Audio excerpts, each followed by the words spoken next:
What's up, John? Hey, how's it going? Good. Nice to see you, Polly. Good to see you too. You have a very law-like background there. A lot of books and papers, huh? I'm working from my father's office today in Hanover. Oh, And Germany so or New Hampshire? Yep, it's quite the honor. I have a lot of respect for my dad. He was a super bright guy and so overseer of Tuck for many years, among other things, and an avid reader. It's nice to sit at his desk. What was his profession? He was in the insurance business and he started, he saved Geico in the 70s. And then he was part of starting the first reinsurance company in the world, which was a company called MidOcean. And was a pioneer in reinsurance and catastrophe reinsurance. He was a actuary, went to University of Michigan on the GI Bill, got a master's degree in actuarial science. I used to say actuaries are people who didn't have the personality to be accountants. John, what do you mean by reinsurance?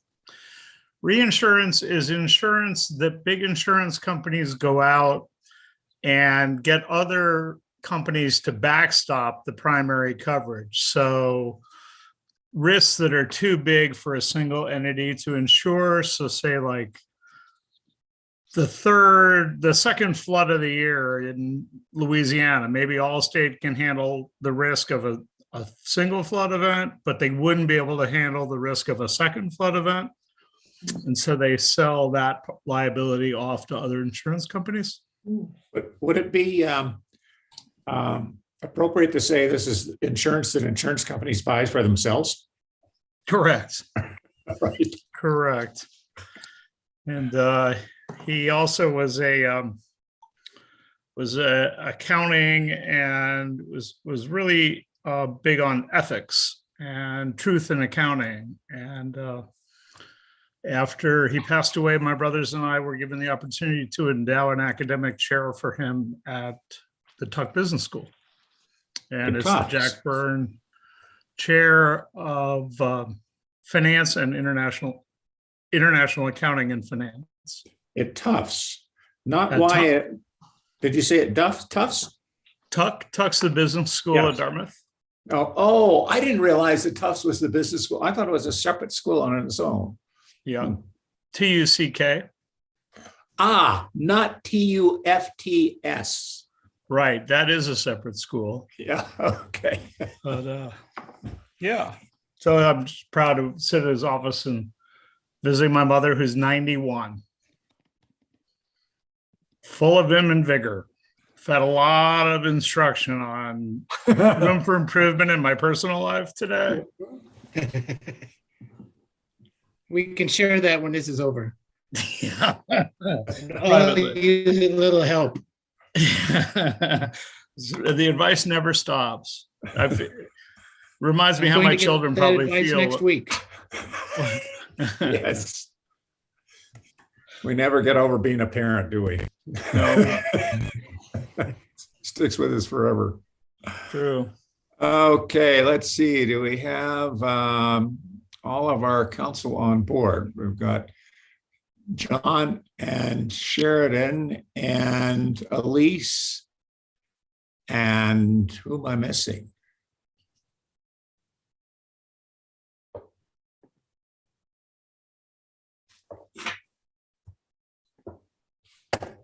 Carolyn. I presume Carolyn is joining us, but maybe she's not doing it for maybe not for the hearing. I don't know. In any event, I will call this work session to order. And we are holding this as an electronic meeting without an anchor location pursuant to my determination of May 3rd, which is on our website. It is for the interest of the health and safety of all. So Piper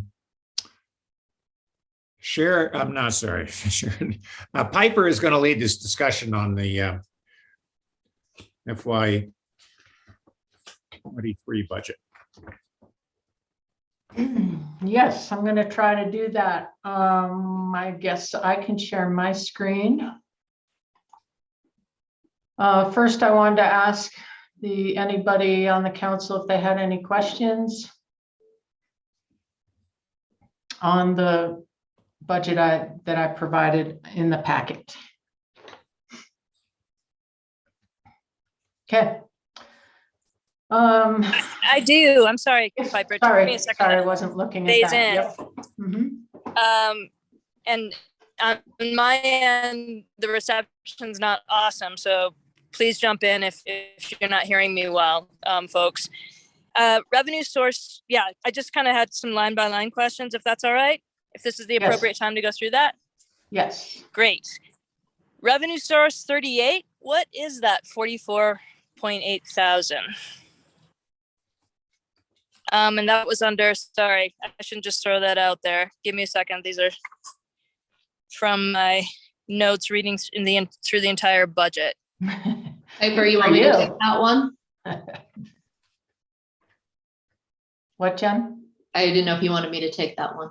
I believe I know what she's asking. Is that the source 38? Yeah. In the Now, water fund? I can't find the line you're referring to, Sheridan. Oh, I It's believe- down in the water fund, yes. Okay. So Oh, it's in the water fund. 5134 or something. Page 11, maybe? Yeah. Go ahead, Jen. Piper, do you want to just make that a little bit bigger on your screen? Because yeah, nobody sorry. is be able to read that. Sheridan, what that is American Recovery Plan Act funds that we received from the Treasury. The reason that the number has changed was because we originally were going to put 22,000 that we received last August towards some projects that happened last fall. And then we found out there was a little caveat that in order to maintain our eligibility for some matching funds from the state that might be coming up, that we actually had to expend all $44,000 that we'll be receiving by February 2nd, 2022. And so we have changed that number and applied those funds to projects that were done last fall. And what that does is that just keeps the door open for us to apply for funds from the state, specifically related to the pandemic. Is that sufficient? And I'll add to that, so you see the 44,000, that's in the 22, but that's in the proposed 22 budget. But on the right side, you'll see that 0. So in the 23 budget, there's no money coming from the American Recovery Act that we have budgeted at this time. Thank you. If you all will forgive me, if I may pepper you with a number of questions, and I hope I can go back and find the appropriate lines, but Yeah. with regard to the liquor licensing fees, as revenue. I was surprised that I think I saw it as 5,500, so 5,500. It's so low. Is that just because it's a small percentage of what the state receives? The line, it's a line above that. Yeah, sorry. Yeah. So the liquor licenses, this is what the local municipality collects. There's only, Jen, I'm going to say offhand, 5 to 7 liquor licenses in town. They vary from, I think it's a 6-month license might be $200 or $125. And they range up to $450, which I believe is for a restaurant liquor license for 12 months. Does that sound right, Jen? That's close, yeah. Yeah. So yeah, there aren't that many, and that's why the number's so low. And that is not business licenses, which is above that. Sure. Thank you. Intergovernmental revenue, the SISK, S-I-S-K, that acronym. No Yeah. one What can is remember. I'll butt right in. That's actually a person's name from a million years Ah. ago in the Forest Service. And I have yet to even find anyone in the Forest Service who knows who that is. It's a very old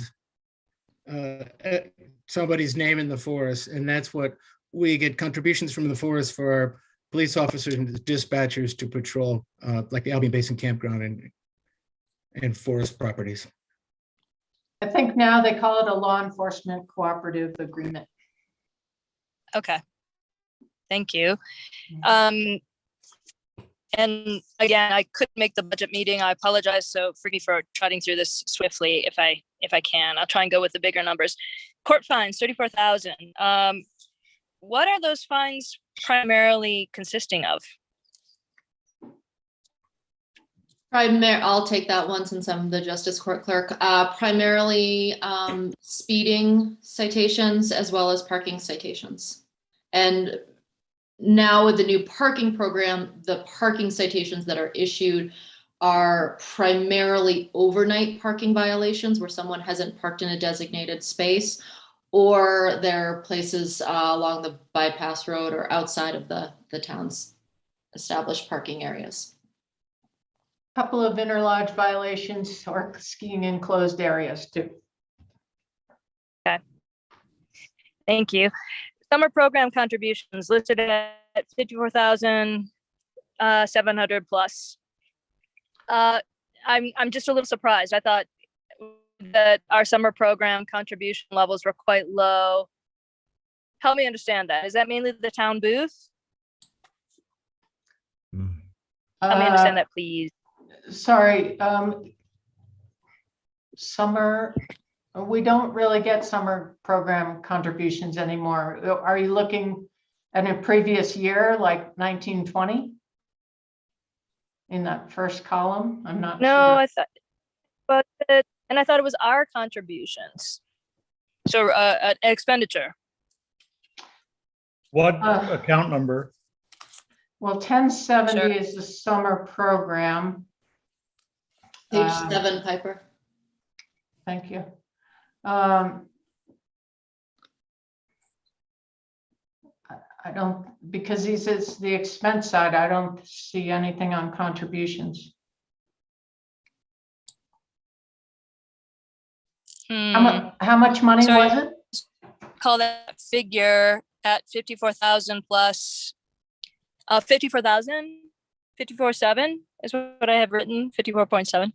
Okay, so that's the expense side of the summer program, if I can. Okay. That. And that is setting up the park. It's for equipment that we use in the summer. It's for our storage unit that we use year round. We put in that department. So the biggest part of that, it looks like 33,000 are for certain projects that Chris might be able to speak to. Co-op partnerships with the ski lifts or with Salt Lake City. You can see those under trailhead kiosks and Secret Lake signs. Also 8,000 for the Ranger program. That's our part of the Ranger. Sorry, it's not 8,000. I think Sorry. it's, our part is like 2,000. And so Yes. this only shows everything going out. Yeah, Yeah, we do have partners with Salt Lake City, the Forest Service. yeah. So did that 54,000 look large to you as far as for expenses, or did you think that it was for revenue?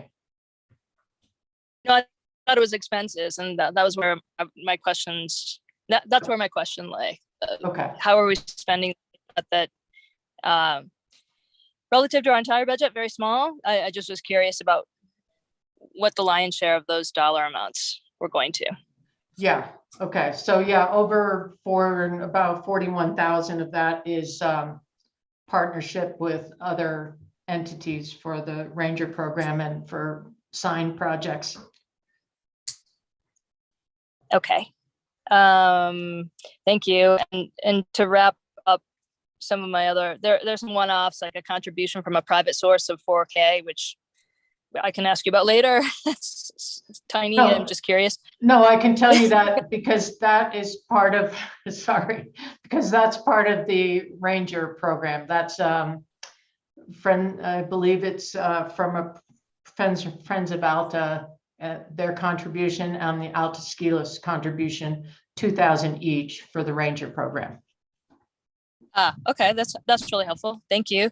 And I have no issue with anyone receiving performance bonuses, especially after a stellar year. Every business in town should be offering, in gratitude, bonuses to all of their employees, as well as raising their hourly and salary rates. But I am curious, is that what used to be considered sort of like a Christmas bonus? Yes. Okay, just in every department. Okay. Thanks. Didn't mean to put you on the hot seat. Appreciate. No, that's swift okay. I answers. appreciate direct questions that are specific, because otherwise I'm just generalizing and skimming over the whole budget. Thank you. I can go back to the top. I mean, last month we talked about the budget and went over it quickly, but since that time, we've received notice of sales tax revenue that keeps pouring in, which is great. But we're constantly having to adjust this revenue 1031-300 line. In about 10 days, we've gotten an update and we will receive an additional 335,000, which will bring our revenue for fiscal year 22 to 1.6 million. And then we still have 2 more months after that. So that's a good problem to have.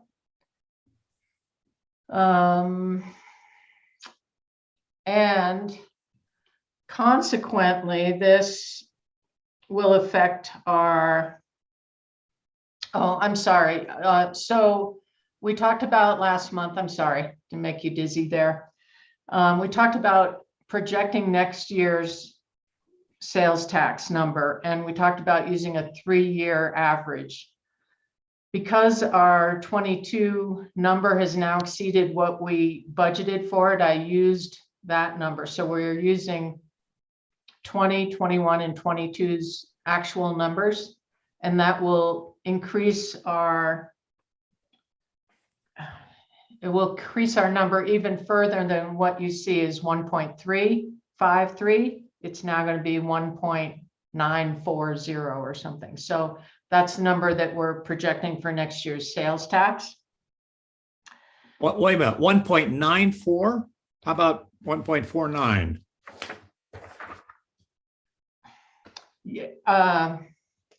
Sorry, I'm going to take a sneak peek over here and tell you what the number I came up with. Okay. The average 1.391, is that what you just said? No, but you said 1.94, which I don't think is right. The average is going to be 1.391 or 1391480. Okay. Yeah. Oh, now I've lost which my sheet is because something's covering it up. It's either that one, yeah. Okay. Consequently, we've got to, and Joan Byrne and Jen and I have gone over this, but we have to zero out our budget. So for next year, we're talking about, something doesn't look right here to me, about contributing at least 20,000 to our capital project fund. This budget was made, that number was before I had the increased sales tax. So as of today, that number that we're going to recommend, sorry, let me start by saying, today I was hoping that the town council could adopt the tentative budget as proposed on May 2nd, or John Byrne said it was May 3rd. But we've gotten new numbers since then. And so the tentative budget will be adopted today and adjusted before you make final approval in the June meeting. And so with the additional sales tax numbers that'll come in, we're proposing that in the budget, we will contribute, the end of 23, we'll contribute 67,000 to our capital project fund. Do you have a general fund reserve or? This was also the subject of a conversation earlier. I am under the impression that our general fund reserve is our public treasury investment fund that's housed with the state. And John Byrne is under the impression that it is a separate fund, but I'm going to have to leave that to you and our accountant, Steve Rowley, to work that out. Okay. So at the moment, we do not have something called a general fund reserve fund, but functionally, I believe that is our PTIF account. Okay. Right. And I guess I would say that we could have a general fund reserve. The account you're looking at, 109540, is how we would put money in that account. I think that this is a good, maybe a good opportunity to just get this idea on the table, because it's something we should probably all chew on.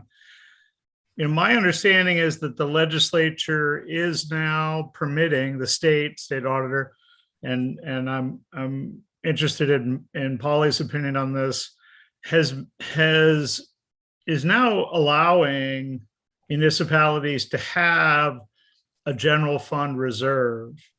And so in my mind, we would set up a separate PTIF account.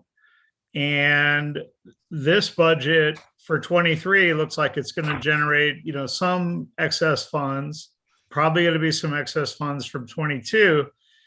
And rather than just continue to put that money into our CapEx fund, our town CapEx fund, not enterprise CapEx fund, there are separate CapEx funds for the enterprise funds. I think we ought to consider what we do with it. And to me, the thing that would most insulate us from future shock would be to establish a general fund reserve account. And my understanding is that you can now have up to 1 year's revenue set aside as a reserve. I'm also open to putting some of them, it doesn't all have to go to one place. I'm also open to continuing to fund a community center fund. I think if that's what we're going to do, we ought to think about making that those funds assigned instead of just allocated, but that's sort of a detail. You know, you remember back to the beginning of the pandemic, you know, we were actually, the conversation for a few minutes there anyway became about, would we be forced to unincorporate? And I think the thing that would most protect us from that kind of moment again would be to have a reserve fund, a general fund reserve. And Polly, are we, is your understanding the same as mine about that the state has, you still have to zero everything out, but you're allowed to have a general fund reserve now, and perhaps that's different than it used to be? So you've always been allowed to have a reserve money in your general fund, and it used to be up to 75% of your year's revenue, but they increased it 2 years ago, I think it was now, to be 100%, but you can't go over. So we just have to be careful because it is a little bit of a moving target. So we want to make sure that we are under that 100%. And just the process of whether it can go into a general fund reserve versus just being in your general fund, I don't know. I don't think that there's any prohibition against having a separate fund as long as you're kind of keeping track of it and treating it as part of your general fund money. I would note that you want to be careful, for example, to make sure, like for the post-employment fund, I would think that would be counted towards your general fund reserve amount. And you also want to be careful that if your general fund has some money left over, that, you know, you're adding it all up. It has to be no more than 100%. So, but otherwise, I think it's fine if it's easier conceptually or just in terms of money management. I don't see why they would have a problem if you created a separate fund for that. I don't know how I agree with everything you just said. I think part of the reason to do it as a separate, to have a dedicated fund and its own PTIF account is so that what they really want to avoid is an excess of cash in your general fund. They don't want to, and that's where this idea of not having a slush fund, so to speak, comes into the mix. And I think by having a general fund reserve, you say, okay, this is my reserve. I'm not going to let it exceed 100%. I agree we need to figure out what counts, what doesn't count, do allocated funds count, all that kind of detail. But I think it would allow us to not have it count in zeroing out this year's budget. Otherwise, or zeroing out the fund each and every year, because that's really what you're trying to avoid, right? Is you say this is going to be an ongoing reserve. That means it doesn't count in the math of zeroing out your fund each year. That makes sense? Mm-hmm. I think there's nothing that would better protect the future of the town than having a reserve of this type. How do people feel about the balance between that? I mean, ultimately, we're going to have to make a decision, not necessarily before we adopt this budget, but do we want to think about splitting the money, having some of it go to the community center fund? Do we need to make the community center fund a dedicated fund in order for it to be outside the purview of zero this out? These are kind of more questions than answers. Well, I mean, once you put stuff, you can take stuff from your capital project fund and put it back into your general fund, I think. But you have to obviously adjust the budget. But generally, you do want to be careful if you do have all these moving parts of just making sure what fund is under what. And obviously you're sophisticated, the town's sophisticated enough to keep track of that. But you do have to keep track of that so that we don't run afoul of anything. And if you were to have a separate, let's say, community center fund, it would be akin to your capital project fund, right? That to me sounds like a capital project fund. And but a separate capital project fund. Right, exactly. Yep. And there are no limitations on how much money you can keep in there, and that would be part of your long range, your capital project, what they call it, like policy, right? What your plan is, because that is one of the things in your long range plan for capital projects. Yep. How does our new treasurer feel about that? Well, he isn't a new treasurer. He's he's the nominated new treasurer. Oh, but I see he has his hand up. So. But I'd like to hear what he has to say. I did have my hand up, John, because I think all the issues you're raising are really important, but I might want to suggest a little bit of sequencing. So what we have talked about over the last couple of meetings is basically there are sort of three areas that I think we have to look at that reserve funds would make sense. The first one that we've talked about quite a bit over the last few meetings is because we have a high degree of dependence upon sales tax, and because the sales tax is actually unduly affected by weather that we can't control, there's a lot of volatility in the income stream of the town of Alta. In formal terms, what you're actually suggesting is a reserve fund, which is tantamount to being self-insuring against the volatility of that income stream. Typically in banking, this would be called capital adequacy. And what you would do is you would analyze the standard deviation of your income streams over the last 5 or 10 years. You would then reserve to the 99th point, to the third standard deviation, which would give you reserving for 99.5% of your predicted income streams. That's only one aspect, though. The other two aspects are about long-term planning. So you, thank you, John, are starting to take a longer-term view on our CapEx expenditures for our and Uh-oh. and Oh, we lost you, Craig. Yeah. then the third case sort of either project or yeah, it says my internet's unstable. Has it come back yet? Yes. Yes. Okay, sorry about Yeah.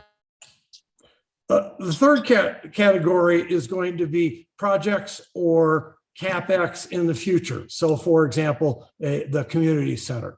So I think if we sort of approach them in that order, let's take first a look at the volatility of our income stream.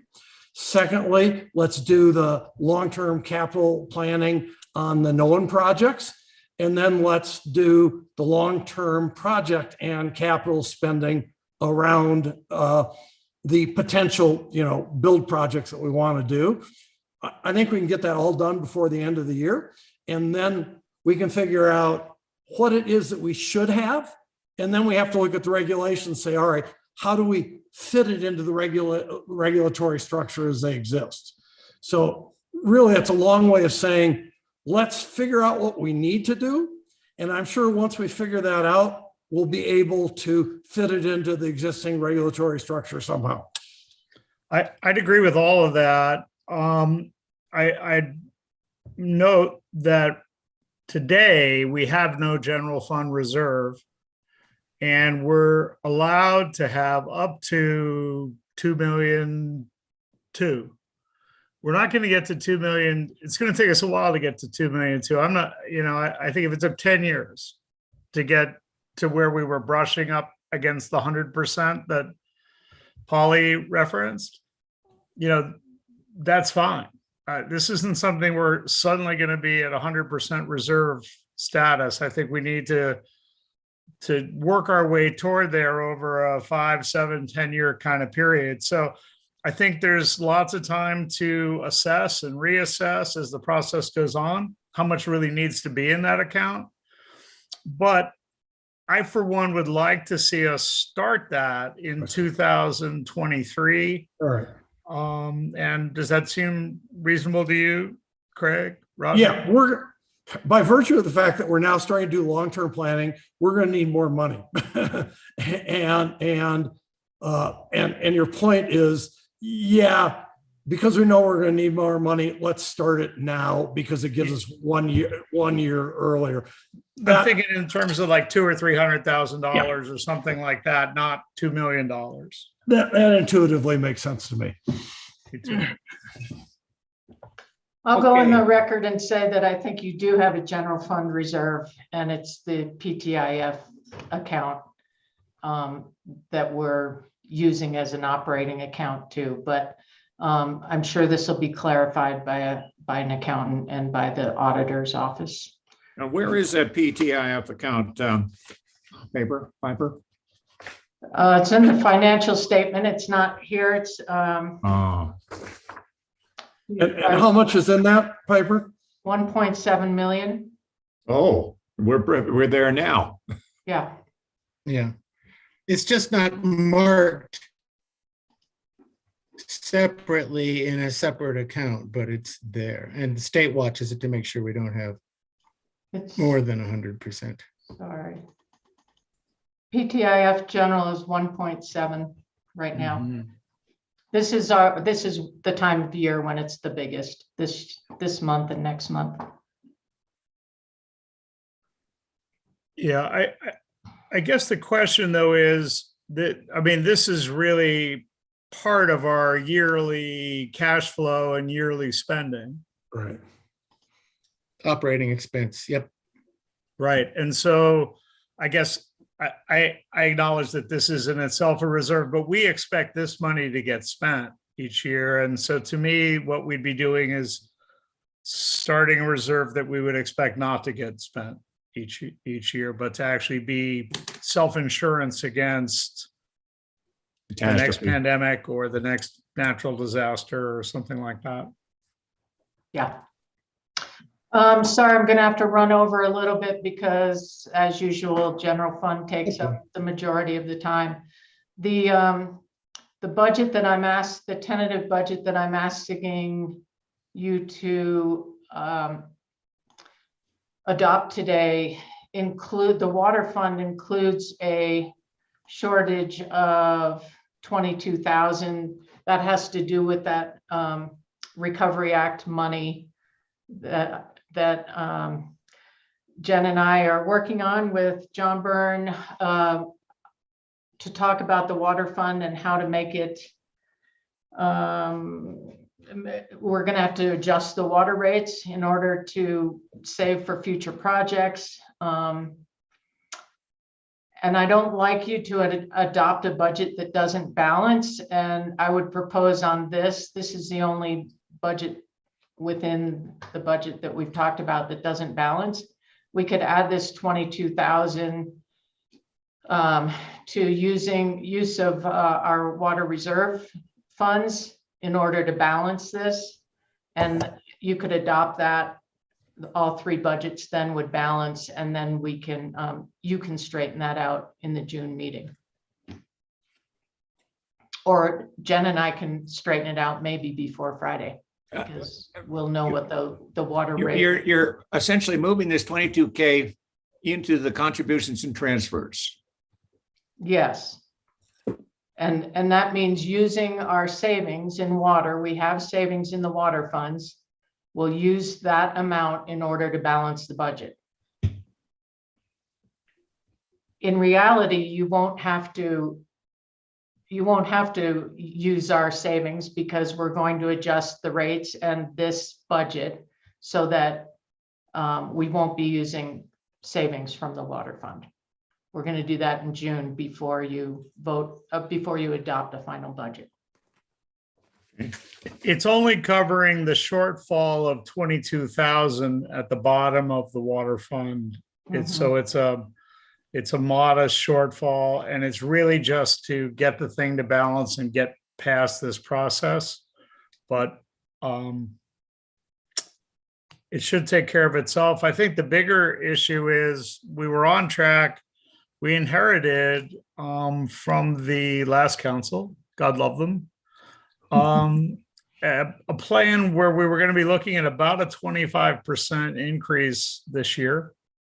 And I think, there's a lot of work to do, and I can see how that that materialized. We spent a bunch of time today talking about, and this is, I think, one of the advantages of having a 10-year plan is that we can do some smoothing, do some adjustment in timing. And we're hoping that we can get this year's increase under 20%.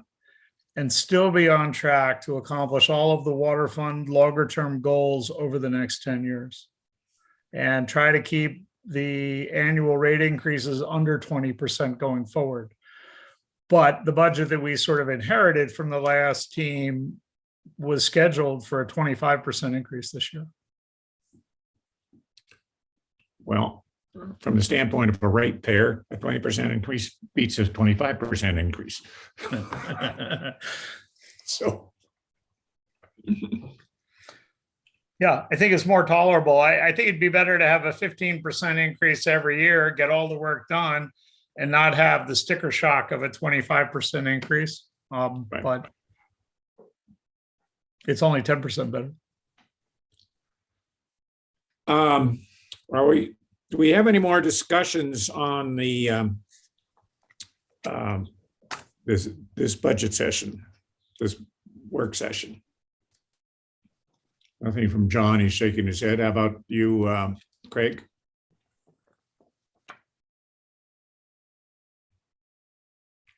Craig, I don't see me. He's been dropping in and out. Can you hear me now? Yes. Yeah. Yes. We did hear you now. Understanding, yeah. My understanding is this is just a recommendation.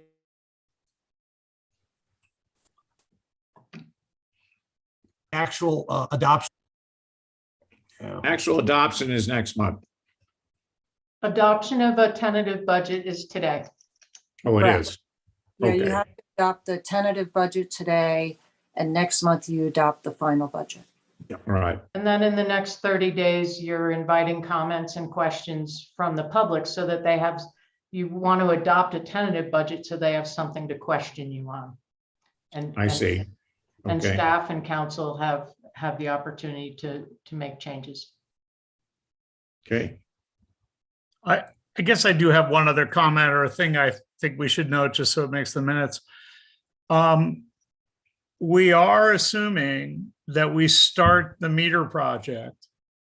We had a lot of talk about it today. None of us think it's really an operating expense, so we're going to treat it like a capital expense. I think we were all in agreement this afternoon anyway on that. But this is us starting down the road of the meter project. We've broken it into 3 pieces, and we'll be doing $50,000 a year for 3 years to get the project done. I think that's probably the most noteworthy new development on the expense side. Would you agree with that, John? Yes, yeah, and just to help everybody understand what that is, the right now our meter readings are done in person, and this is a implementing a remote reader system for the town. And the users. Correct. Which makes a lot more sense in this era. In many ways. Mhm. Okay. Anything further for this work session? Do I have to have a motion to adjourn it, or I can just adjourn it, Polly? Polly, you're muted. Sorry about that. You can just adjourn it. and Okay. then I move hereby into your adjourn meeting. the work session and call the meeting in order. Call the town council meeting of May 11th to order. And this meeting will be an electronic meeting without an anchored location pursuant to my determination of May 3rd concerning the health and welfare of the public, as well as the rest of us. First order of business here is citizen input. And do we have any? I guess it's Jen who's handling that. I have not heard from anybody, but if you are an attendee, in the bottom of your screen, there's an option. Actually, I disabled it. Sorry, there is a raise your hand option, excuse me. If you would like to raise your hand, if you'd like to say something to the council, I can enable you to do that. I don't believe we're going to have anybody, but let's just give it a couple more seconds. And I have received no written comments either. Okay. Yep, Mayor, I think we can move on. Okay, I hope Mike is with us. Give us an update from the perspective of Alto Ski Lifts. Mike is not joined us yet. Oh, he hasn't. Okay, well, we're 4 minutes early on him, so maybe. I will let you know when he joins. Okay, well, let's then go to item 4, which is approval of the consent agenda and the meeting minutes. And I will move that we adopt or approve the consent agenda. And like someone would Seconded. seconded, I think that was Sheridan. And incidentally, has Carolyn joined us? Not yet. Not That I yet. can see. Sheridan, you must be in someplace warm. But New Mexico, Mayor. New Mexico. It's All the right. season. Okay, so hopefully Carolyn will sign in soon. Is there any discussion on the consent agenda or questions?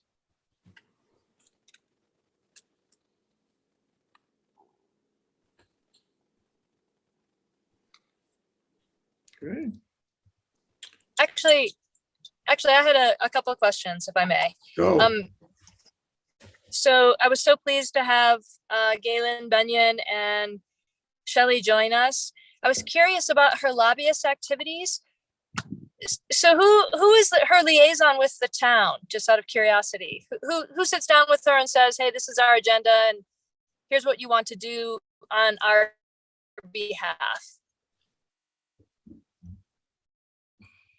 Hesitating so as not to cut off the mayor, but it's kind of a leftover from a couple of years ago when there were some pretty serious assaults on municipal government and municipal duties. And the charge came from the mayor.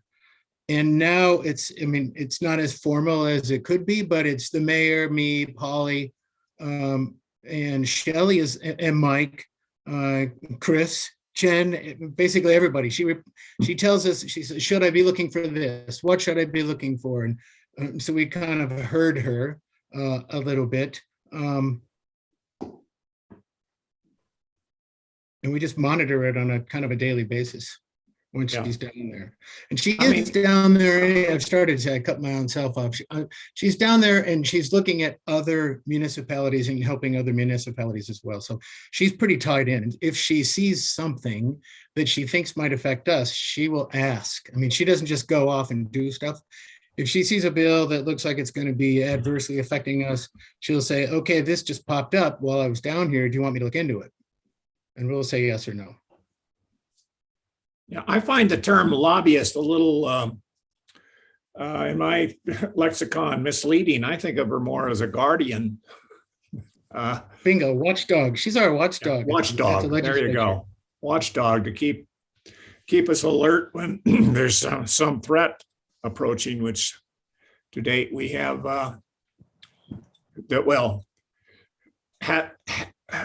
we suspected some threats might arise at this legislative session, but apparently they didn't, or they didn't get serious. Did that answer your question, Sheridan?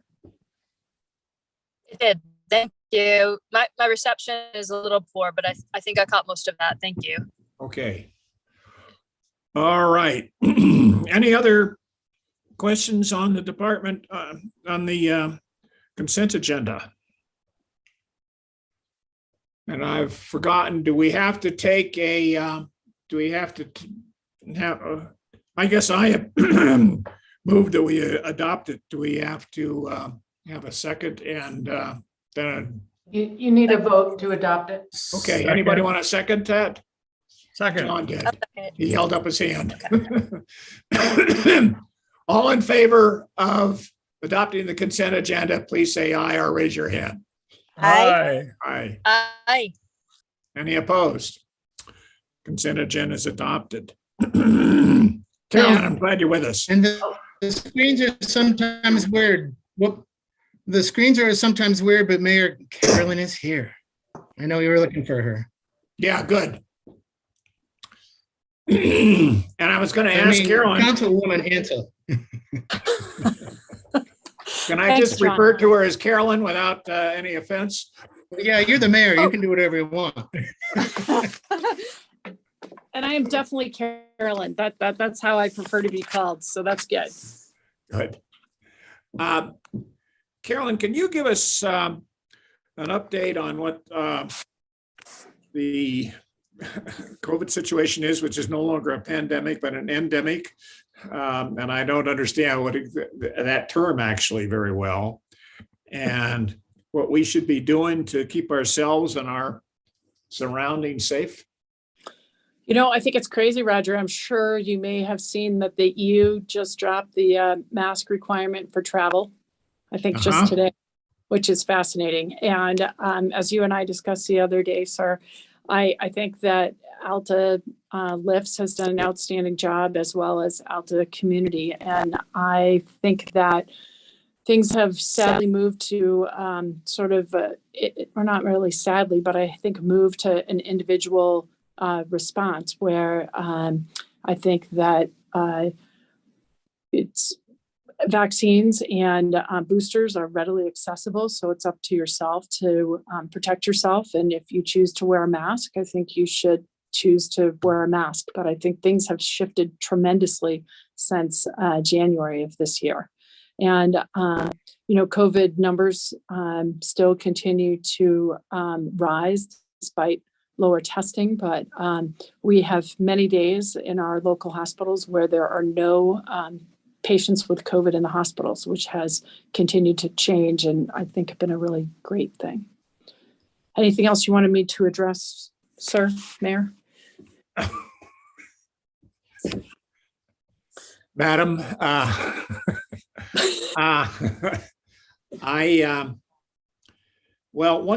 there was some discussion among some of us as to when it is advisable to get a second booster for those of us who are eligible.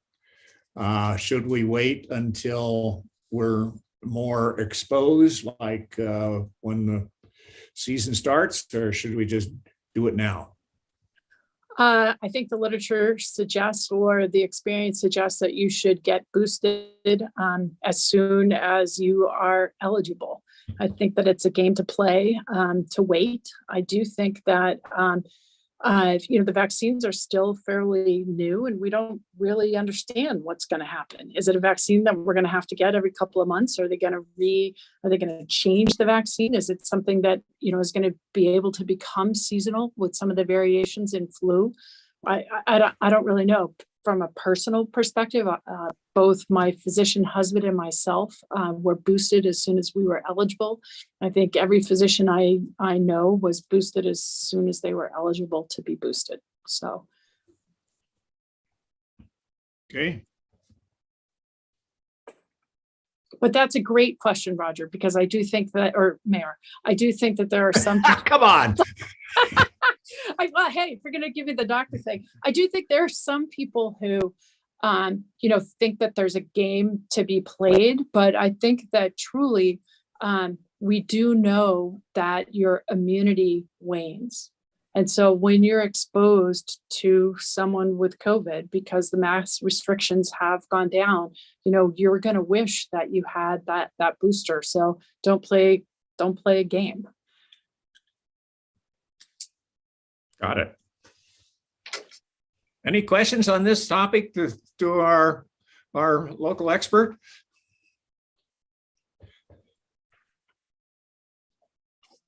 All right, has Mike Bond shown up? Negative. Negative. Okay, we've done the consent agenda and the questions.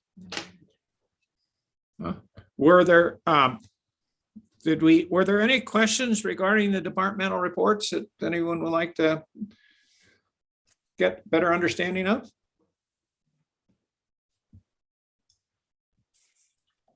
I think you went through that with Sheridan's question. Yep. Okay.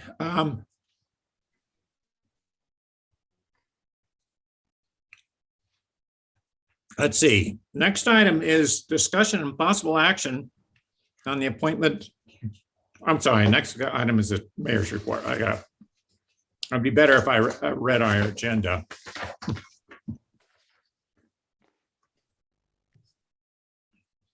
So, John Golden and I attended the Utah League of Cities and Towns mid-year conference a couple of weeks ago. And it was my first experience in a meeting with lots of other elected officials from all over the state. So in that sense, it was quite illuminating. I did establish some eye-to-eye relationships, personal eye-to-eye relationships without an intervening Zoom with some people that I thought were movers in this business. One of them is Monica Zoltansky, who is the mayor of Sandy, and a real live wire person, and kind of the guardian of the other end of the Cottonwood Canyon, Little Cottonwood Canyon. She has a great interest in Alta, and we'll have her up here as soon as all that works. It is interesting that her budget is about 100 times ours, so it's not really comparable. Another is Jeff Silvestrini, as the mayor of Mill Creek, who is a real mover in the whole regional elected officials area, and somebody to really be admired. And also met Todd Godfrey, who's essentially a consultant to the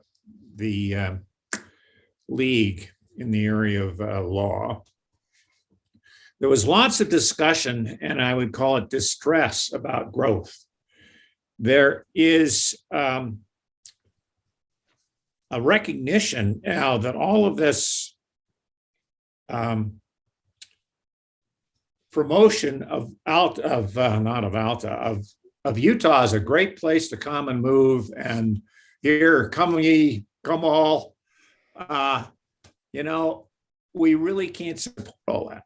And it's falling particularly on the local governments. And we can't deal with the waste, we can't deal with the water, we can't deal with the environmental threats that this is causing.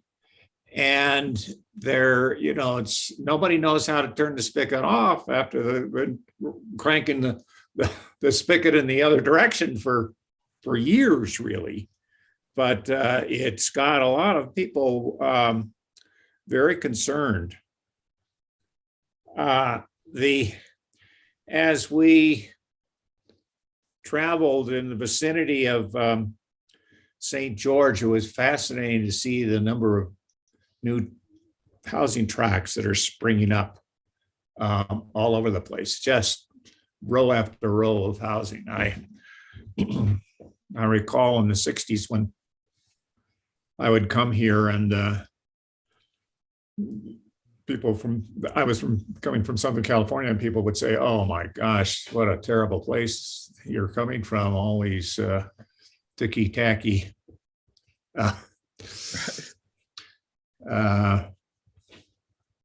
strip malls and congestion and air pollution and endless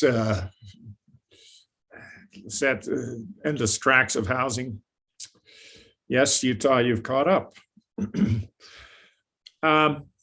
were a few other odd things. Well, they're not necessarily odd. I learned that the biggest lobbies in the state are billboards, followed by fireworks, followed by schools, followed by gravel pits. I would not have guessed that order, but there it is. Lots of discussion about staff salaries and, of course, inflation. And what I want to do, and I haven't gotten it all there yet, is to engage a consultant to look at our staff salaries and benefits and see if we are doing the right thing for our staff. Because, you know, people shouldn't work just out of the pure love of Alta. They ought to be adequately compensated for that. There was lots of discussion about taxes and the idea of when you raise the property tax rate beyond that which is certified to keep your revenue constant, you have to hold this truth and taxation hearing, which we are, I think, on track to do in July. There was lots of concern about excessive reliance on the same thing that we're worried about. Excessive reliance on the uncertainty of sales tax. So there are some of the other mayors saying, look, we're going to plan on a truth in taxation and change to the property taxes every year. So we are not out of the mainstream when it comes to such things. So John, Goldner, do you want to throw anything else in about the league mid-year conference?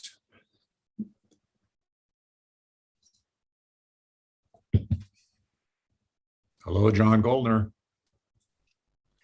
No, but you hit the nail and development. And it reminds me of something that one of our legislators said not that long ago, is just we shouldn't be using water as a limiter to growth. It's like, well, geez, what else is there? Mm-hmm. But they just, everyone has the same problem and nobody has any answers. And the people just keep coming and we just keep growing. So now that everybody seems to be talking about it, I don't know, there might be something happening in the legislature this upcoming session, but we're all in the same boat. I was amused at some elected official from St. George terming the so-called Lake Powell pipeline as the Lake Powell pipe dream. I mean, by the time such pipeline is built, there won't be any water in Lake Powell anyway. So it's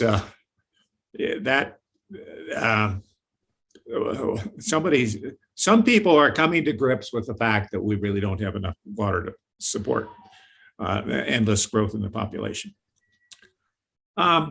Next item is on my list is I attended my first Conference of Mayors meeting on April 28th. And the main theme of that was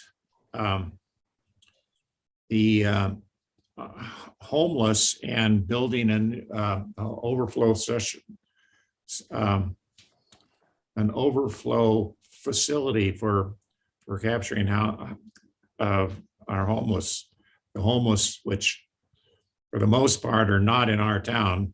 We're not a candidate for the location of that facility, but our people in some sense are contributing to the problem downtown, which is a sickness our whole society has.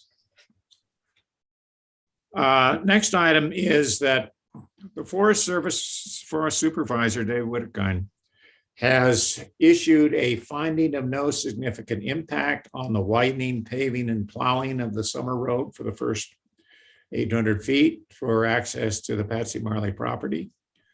I think that's a travesty, but it's certainly, and that finding of no significant impact means that they have a different dictionary than I've used for my days. The Forest Service really apparently disregarded the voluminous letters objecting to this proposal and have gone ahead with it. Whether it will happen is a different story. It's the Forest Service has authorized them to do this, but that doesn't mean that they're really going to do it. And that would get us into a long discussion of the Marty development, either be houses or a lodge, and we're not ready for that discussion today. Next item on my list. Yeah, go ahead. I apologize to interrupt. I didn't read his finding. Was there justification for their finding of no significant impact in his statement? The fundamental justification is this, that going back to about a century ago, their predecessors in interest had a reserved access along this road, which apparently the Forest Service feels that they have to honor. And they honor in this fashion of giving them essentially a third or a half the road for their exclusive use. I asked Becky what we could do about a finding that we don't agree with, and she said, well, you have to go to the chief of the Forest Service in Washington, which, I don't think that's very productive. But we're going to try to figure out how we can steer this to a more community-friendly result. Did that answer your question, Sheridan? Yes, Mayor, thank you.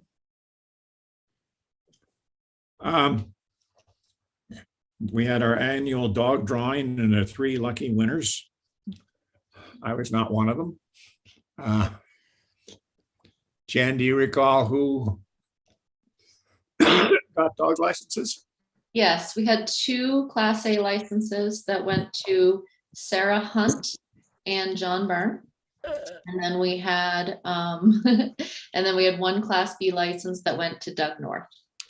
And we had about 8 applicants in the Class A. These numbers aren't exact, I'm just about 8, and 28 in the B, just for reference. And we did doggy bingo. Everybody was, so. Doggy bingo. Doggy bingo. Yeah. Okay, so John, you got the golden ring on this round. My granddaughter is going to be able to come and visit me. Oh, Sweet. okay. John's been entering for many years, as with many other folks. Yeah. His day was up. Seems like forever. Could I make a quick comment on the homeless thing, Yeah, Roger? do. Sure. Yeah, in our own way, we're having our own homeless crisis, and we tend to not talk about it because there are no easy answers, and I don't have any easy answers today. But the surge in real estate values that we're seeing in Alta, we're now $1,000 a foot is being paid left and right. It's creating our own homeless problem. And that is that many of the properties that were previously rented by middle management folks who work in Alta and work at the lodges, who maybe aren't going to live in employee housing, but live with 2 or 3 of their friends or whatever. A lot of those properties are being sold and they're being dislocated. And I think it's just important to recognize that we actually do have a housing problem in Alta. We just don't have any answers. Yeah, I'm sure that Sheridan can speak to that. Well, if I could just 1 second cut in, Yeah. I don't know, 15 years ago, we changed our caretaker unit ordinance. The caretaker unit ordinance, which was fantastic for a little resort area like ours, would allow people to have caretakers, but the caretaker unit had to be clearly incidental to the regular unit. And the caretaker had to live there and was not allowed to be charged rent, could live there for services. Now, we all know that everybody paid some kind of rent, but it wasn't a boatload. And they really did provide services for the owners, many of whom were absentee owners. It changed a number of years ago, and so that they no longer, you now can have ownership and interest in the caretaker unit, and it doesn't have to be smaller. So essentially you can have a duplex, you can live there and rent it out.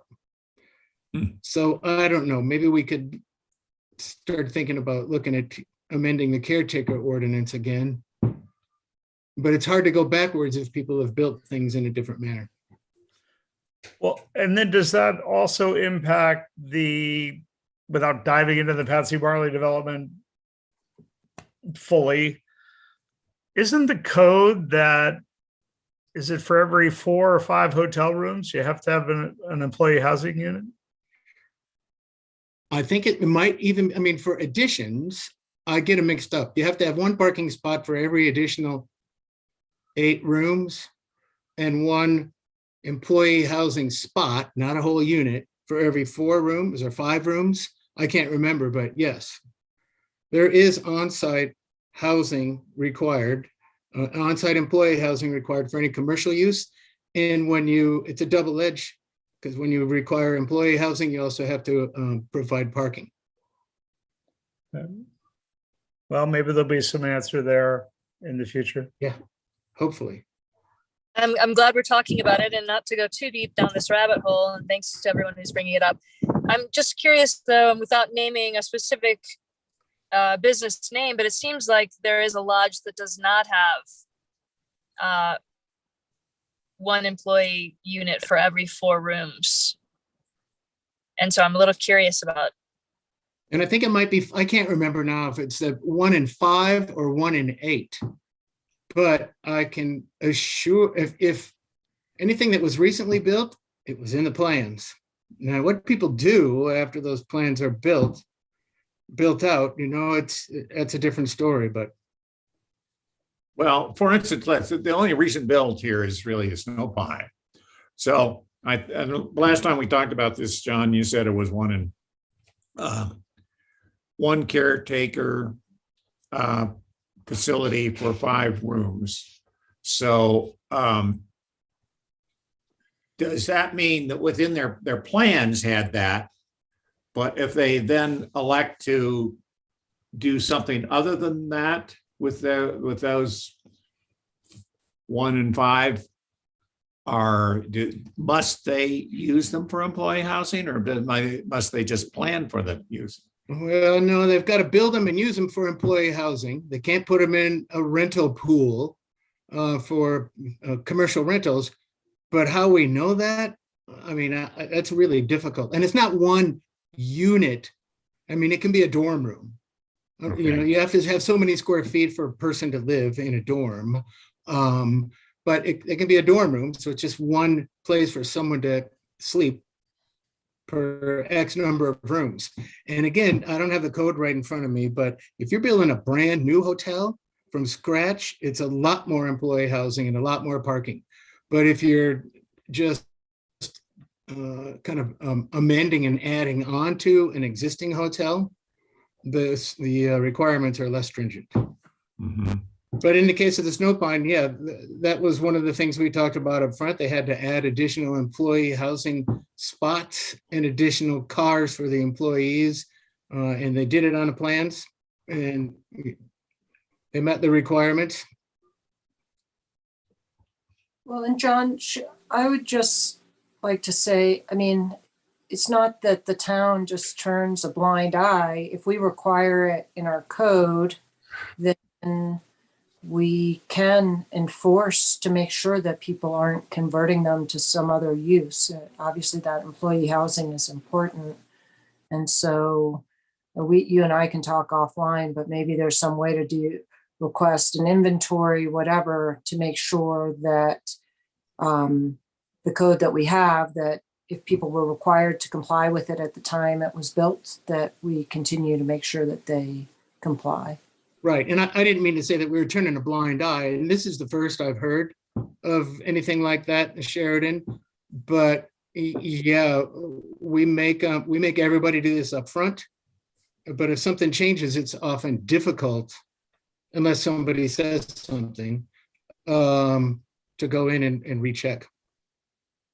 As a follow-up, it seems there are many properties in town that, since I don't see their tax bills or see how they're paid, although I could check that, that might be exercising that residential real estate tax exemption. I think it's like 50 basis points on what they pay for taxes, with the claim that they have what I thought became the caretaker tax break, which was year-round people living on the property, or at least 6 months in a day. And Don't get me started. well, with the these are county things that I think assessor. actually maybe deserve our I'm going the attention wrong as a direction. town. Oh, yeah, and we talk to them, or I talk to them annually. So if you have a giant house and a caretaker living in it, you get the residential exemption, which is a 45% discount on your valuation. Now, it seems weird, even if you have a business license and you're renting that thing out and it's visible, they still get a residential exemption. Now, I think if you, I just lost, oh, there you go. For the whole property? I don't For the whole- know. Yeah, Yeah. we've tried to, we've tried all sorts of things. It's like, well, give them 100% off for the caretaker unit and then charge the house, Right. the house. Now, Sheridan, I don't know if I'm reading into this, that what happens if somebody had a caretaker unit and now they're no longer using it? Do they still get the exemption? Was that part of the question too? Yes, we don't have to deal with this now. It's just an overarching inquiry with regard to whatever we'd like to call it: affordable housing, employee housing, freedom, equitable dividend housing, property and tax. Delta. What's that? And equitable property tax. I mean, Yes. if it were all equitable, everybody would be paying a little bit less. Well, some people would pay more because they should, but others would pay less. But it is something to look into because it's a big deal for our budget.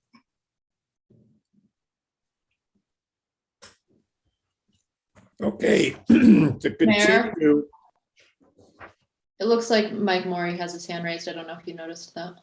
no, I didn't. Thank you. I don't want to get us too far off track here, but yeah, the mayor's report really started with the issue of homelessness. And I just wanted to let you know, council, that we are touched, particularly this time of year, by the issue. As a matter of fact, we're just finishing up an investigation with another agency where a former lodge employee has taken their own life. That employee was experiencing homelessness in Salt Lake City. We had a contact with that person about a week prior and tried to get him connected to services. And I can tell you that the shelter situation in Salt Lake County is not good. When we try to connect people with resources, they're usually not available or full. From time to time, this council has the opportunity to vote and take action on funding that affects the shelters in Salt Lake County. And please continue the wonderful pattern of supporting it when you have the chance. Thanks. Thank you. Yeah, it's a plague that our society has. To continue or to finish out on the mayor's report, there's some upcoming events. One is that Piper, after more than 30 years of service, is going to leave us. Her last day is the end of this week. And Jen has been selected to fill her enormous shoes. And I think we actually have a item on the agenda. Well, I guess we've already approved that as a body. Jen's, that of course leaves a hole in the staff for the deputy clerk. And we've hired Molly Austin, who's been an employee at the Alta Lodge and elsewhere. And here for about the last 10 years. And she is starting about 2 weeks. Tomorrow, I'm going to fire school. Or Friday, rather. Friday, I'm going to fire school to learn to be a fireman. I asked Mike Maury if there's a one-day school to be a cop, and he said, no, it's 4 months. So he's, I think, contrasting the difficulties and duties of these two professions, but I'll see. We have a canyon cleanup scheduled for tentatively for the 14th of June. And Chris, do you have any update on that? I heard back from UDOT today, but only that they still don't know about whether there's going to be a roadway project occurring. There is slated to be a fairly disruptive project on the roadway this summer, beginning sometime in June. That's going to be a project by Rocky Mountain Power to maintain and replace and upgrade some of the quarry feed that runs up the canyon and supplies power to vaults at the mouth of the canyon and runs all the way up to about Snowbird. Unfortunately, we would usually have made an announcement about the date of that event and started taking signups by now. We did get sort of a tentative approval from UDOT to go ahead with June 14th. And then we heard back from the district engineer last week that that date, they're not sure about that date. So he said he hoped to have a final answer today or tomorrow, and I just don't have it yet. So, okay. Well, and when we do, I'm sure you broadcast it. yeah, and I would just like to encourage everybody to participate in that. I consider that kind of community service in a physical way. And it's a good way to pull our community together. And, this is our home, and it's an opportunity to keep it looking nice. The final to follow, there's a final FY22 and a tentative 22-23 budget. And a hearing and a town council meeting on the 15th of next month, the day after the tentative canyon cleanup. And thus ends my mayor's report.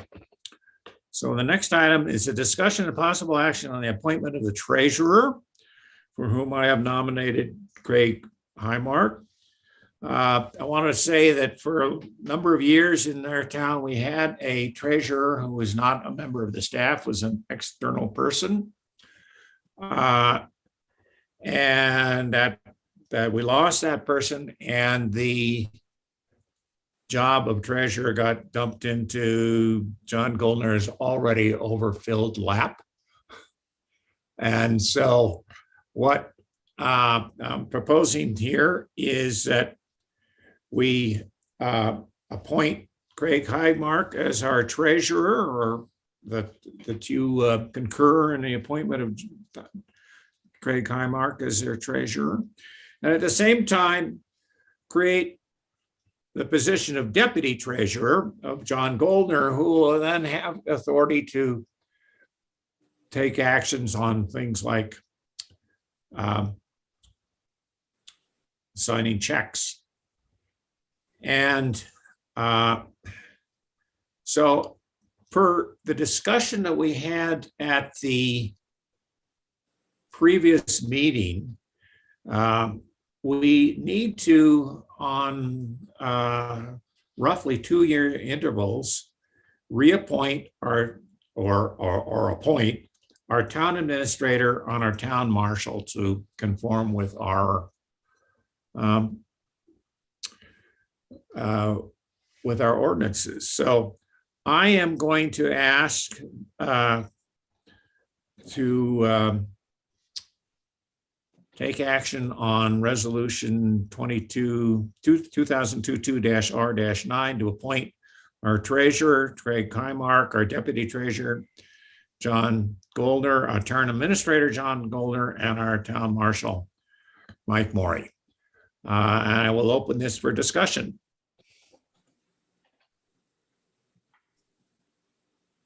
So I guess I should make a motion to that effect. Yeah, Any do we need a discussion? second? Okay, a second by John. Discussion?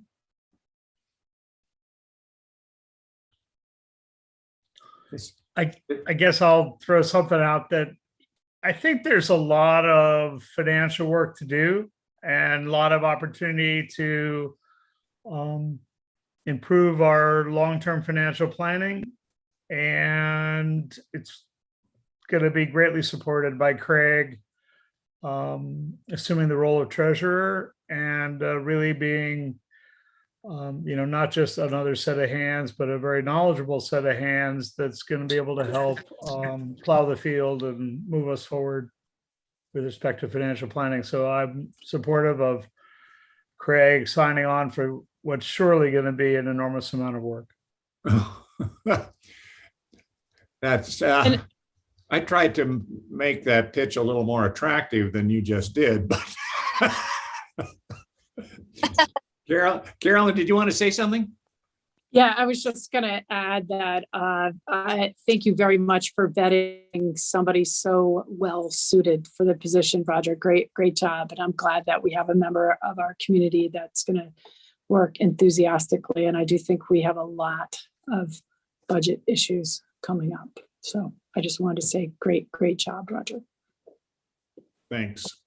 Sheridan, did you chime in there with something? Maybe not. Sheridan looks frozen in New Mexico. Mr. Goldner, are you you're supportive More of that? thrilled that Craig would like to step into. We're having a few technical issues here, aren't we? Today. I think Sheridan's done. I don't want to walk on you, but yes, John Byrne. It's a great idea. Totally supportive. Yeah. And sorry it was frozen. I think Craig will be great. I couldn't be more thrilled. Is Craig still accessible? I don't see him on the He list. is. He got moved over when we started the regular meeting. I can change him. He's coming over Coming over, to the panelist side. landing gently on the panelist side. There we go. Yeah, thank you very much. He looks different. Yeah, he does. He has his glasses off. Yeah, I do. I have my glasses off. That's because I'm getting too old and I can't see. But anyway, thanks very much for all the kind remarks, John. I really appreciate that. I will do my best. I do think that there's a lot of work that needs to be done, but a lot of it's front end loaded. And I think we can make some really substantive progress before the end of the year. You know, for people who don't know Craig very well, you want to ask him any questions? Like, I can give a 90-second resume. there you go. I've essentially had 3 careers as a derivatives securities trader. So I used to jump up and down and scream and yell on the floor, and I was in the financial industry. The second career was also in the financial industry. I switched over from the trading side to the technology side because what I discovered was that technology.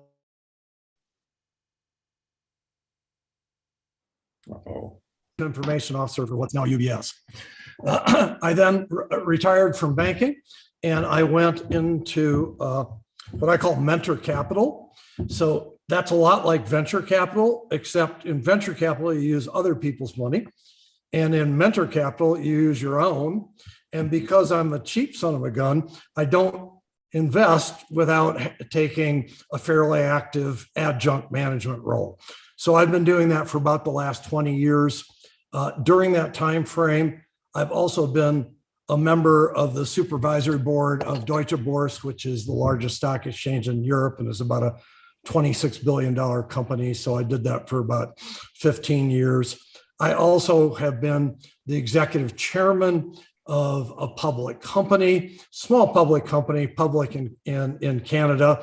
It is it's in the cannabis industry. It was actually my son Jake was the CEO, and in that role, I was not only a CFO of a public company, I was also the executive chairman. And so, between my background in banking, my background in cannabis, two very highly regulated industries. I have a lot of experience on the compliance side. And with my background as a chief information officer, I sort of drive to trying to automate as much of this as possible.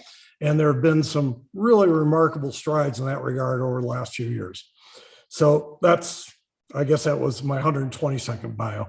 But it was a good one. Any questions, comments, or statements concerning Craig? Well, I'm not still frozen. I just wanted to say, here, here, hooray. So thrilled you're coming on board, Craig. And most importantly, what's your favorite run to ski at Elta? I have to confess, I'm old enough now, I do the groomers.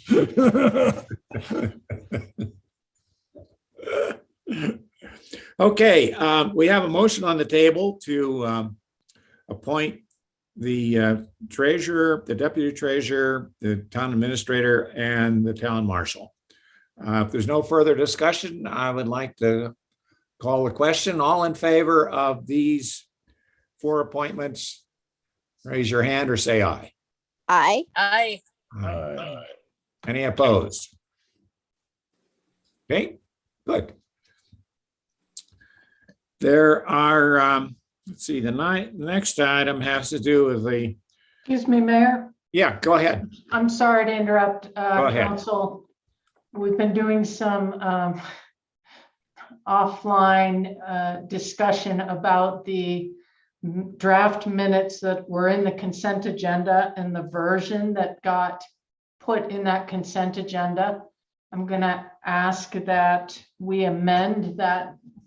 If you can see that on page 6, there's an unfinished sentence, the last paragraph at the top, where it says a poll of council agreed, and there's nothing after that. My version says something different, and I'm hoping that we can add it. It says a poll of council agreed that the appointments should be made after a local election, which is every 2 years, period. Okay.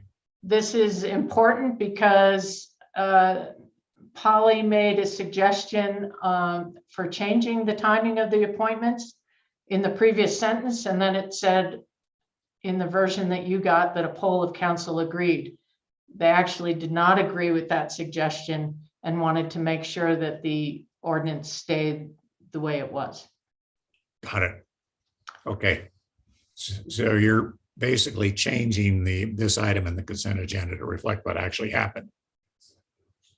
Yes. Got it. Okay. And I guess that you might want to, someone might make a motion to and second that amendment and then take a vote on that. I say I make such a motion. Second. Any Second. discussion? All in favor? Aye. Aye. Any opposed? No. Okay. Thank Good. you very much. And I apologize for the mistake. Oh, no problem. Sometimes we call that a sign error. SIGN. Okay, I think at this point, we're going to interrupt the normal schedule and have a little, some special guests join us. Jen, do you have that set up? They're slowly coming on. Okay. Piper. We have some friends of yours coming. Who's up first? How about Tom Pollard?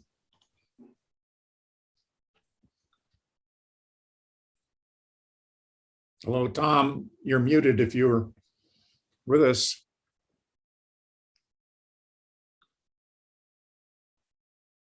Okay. I am there. I don't know if now you can hear me, right? Yes. Yep. Okay. Hey, Piper. This is your former boss, Mayor Pollard. And back a couple weeks ago, Roger reached out to me and said, would I come and have a few words for you at your final town council meeting? So here I am. So, you know, I think back on the fact that for the last 30 years or so, you have been involved in the town and in the operation of the town of Alta. I mean, in many roles, from the assistant or a part-time dispatcher to town clerk, and to now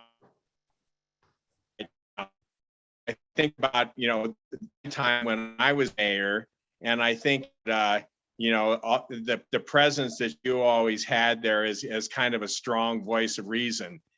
And thinking about on some of the accomplishments, one of the things that I think of as much as anything is when we had to deal with the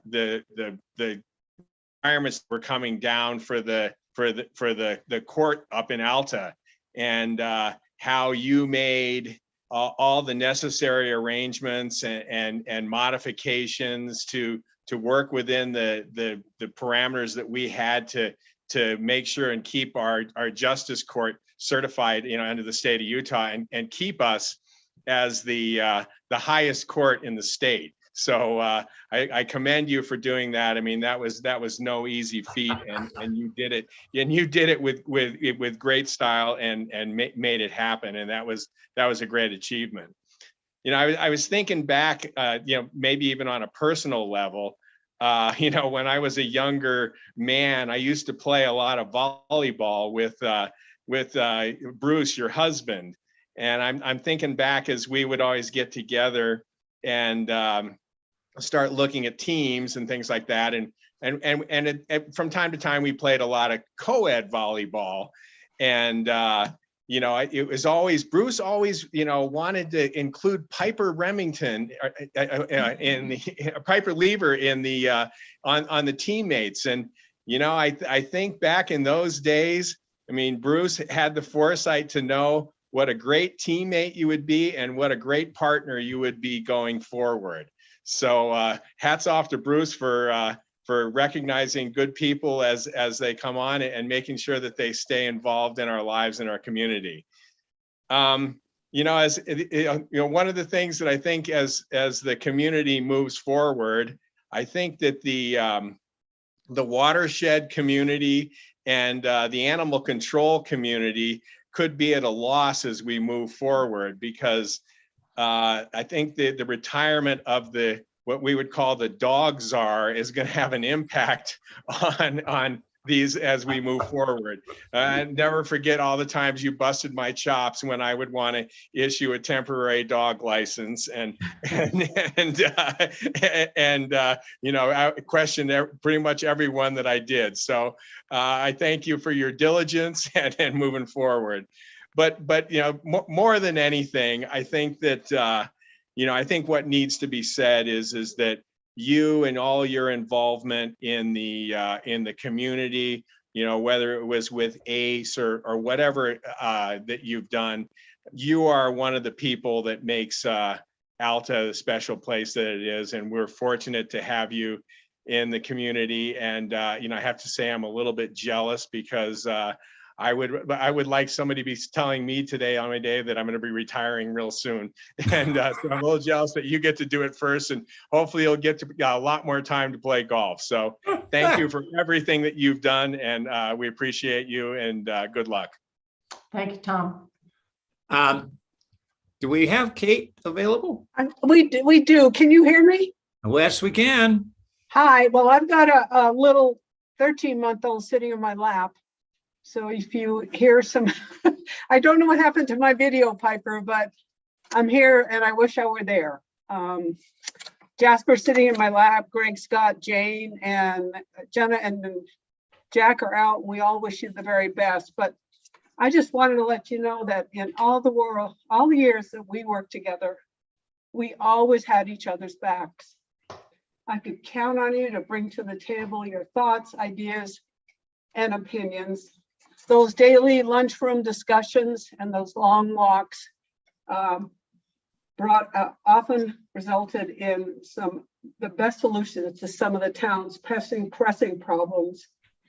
One of the things that we were all passionate about is our love of Little Cottonwood Canyon and its lifestyle, the town of Alta and the staff who kept it running, and the many, many truly remarkable people who breathed life into this absolutely gorgeous place. Your contributions, Sweet Piper, to the Alta community will be felt for years to come.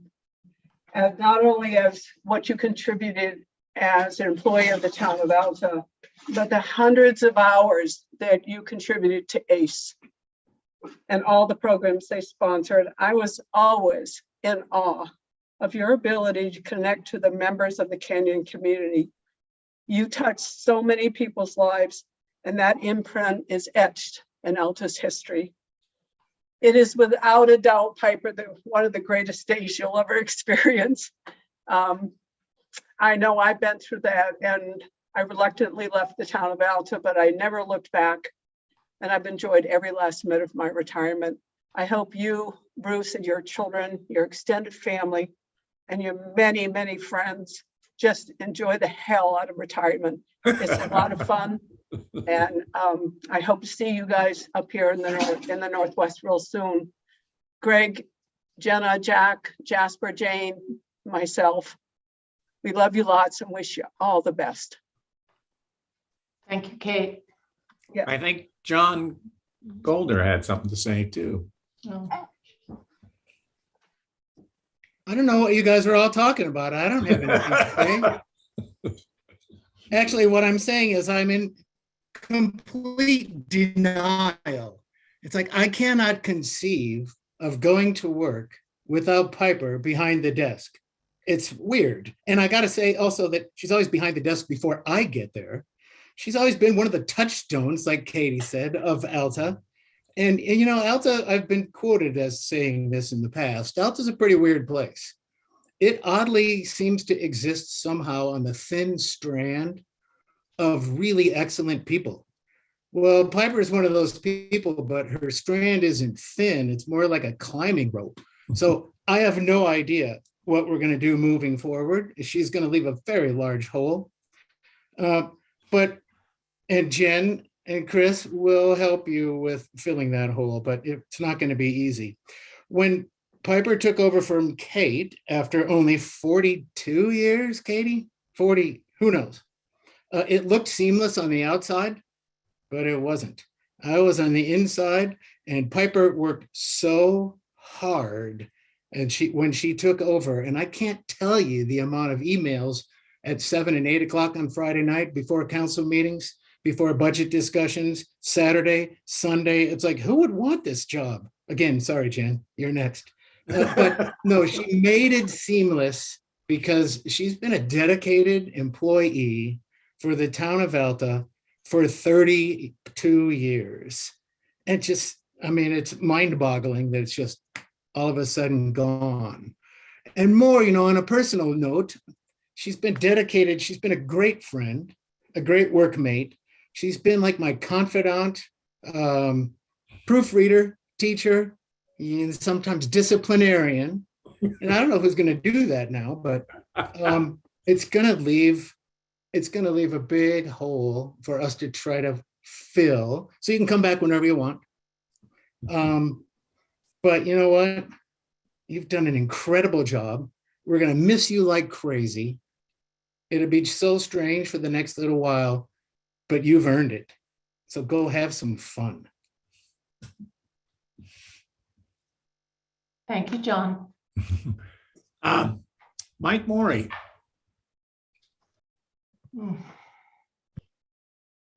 Well, Don't get all weepy there. You I had got to- more to go. I had to write my comments down because, you know, if I start blubbering and talking ad hoc, you all are going to maybe have a motion to reconsider the appointments you just made.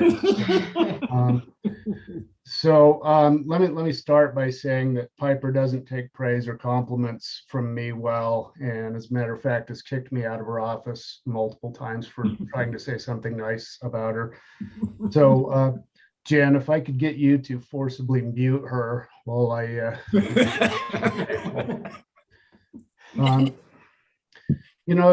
when you talk about Alta, you hear a lot of talk about the people who built this town. You hear Bill Levitt's name rightfully, Chick Morton, the Ingens, etc. We don't talk as much about those who keep the town propped up and keep it from falling in on itself. And I think that truly is the definition of a pillar of the community. And I believe Piper is one of those pillars. I think I first met Piper in 1990, right after I was hired. My first memory of her is as a volunteer with the Alta Fire Department. She came on as a dispatcher at Alta Central not long after that. We worked a lot of night shifts together, and looking back on it, Piper, I probably owe you a long overdue apology for my young cop enthusiasm, staying out all night and making an awful lot of work for both of us. I don't know if that's what factored into your decision to move next door. If it is, I feel bad about that. But I will say this about your time in dispatch. Quite literally, you have been my lifeline. Alone in the dark with nobody to send help but the other end of the radio. And I remember that being you, and I will always be grateful for you keeping me out of trouble and getting me the help I needed. From that point, Piper moved next door to the town office to become our first assistant town clerk, which we now call the deputy town clerk. Her steadfastness in making sure each task was performed in a standard, in a timely, regimented, efficient, and just get it done manner reminded me of my days in the military. So I nicknamed her the Colonel behind her back, and that name stuck, and we still use it today. The thing about Piper is she's given so much service, too much to list to this community in a really non-flashy way that most don't realize, and that's her style. Whether as a town employee, a benefactor, or a board member to a nonprofit, or just good old-fashioned sweat equity. Piper, you always see her doing something physical that goes along with any other task that she's doing for this town. She's truly a person this community's successes have been built on. As everybody said before me, we're indebted to her, and we should remain so for decades. I know this is probably an inappropriate comment for Zoom, but Piper is the perfect mix of badass, kind soul, and fierce friend. I love this lady, and I'm so happy to thank and congratulate you on this achievement. Love you, Piper. Thank you, Mike. So we have a few other guests going from left to right on my screen. Bruce and Paige, would you like to say anything? You have to unmute. He's crying. Good, Mike. Congratulations, Piper. I think you did a lot of wonderful things for the community. Thanks for getting up and going to work every day and raising a family. And I look forward to our retirement. And thanks, everyone. Wonderful words for Piper today. Yeah, I didn't prepare anything, but I echo what everyone has said. And I'm so proud of you and so excited for you in this next adventure. And I'm sure you'll be calling me like 3 times the amount of you call me now because you'll be working. But I'm looking forward to it. And we love you a lot. And love you. Super excited for you. Thank you. And here's somebody whom I don't know, Aline. That's my wonderful mother-in-law. She has to unmute herself. Can you unmute Jerry or Lois or Stu? I can't see who that is. Lower left corner of the screen. Can you unmute her, Jen? I'm working on it. Okay. They have to accept my invitation to unmute. There There we you go. go. Oh, You're there we go. unmuted. Can I speak now? You Yes, may. please. Okay. I'm her mother-in-law and I just want to, oh dear, here we go with tears. I just want to say that she is an amazing daughter-in-law. I admire her. I love her. I am so appreciative of the wonderful grandchildren that she has helped raise. And I say this to Bruce as well.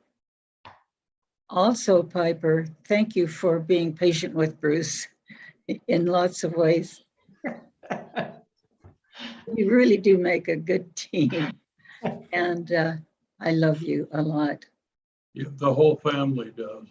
Thank And you. that, Love and that you was too. Stu. Yeah. Thank you. Okay. Okay, Jackson?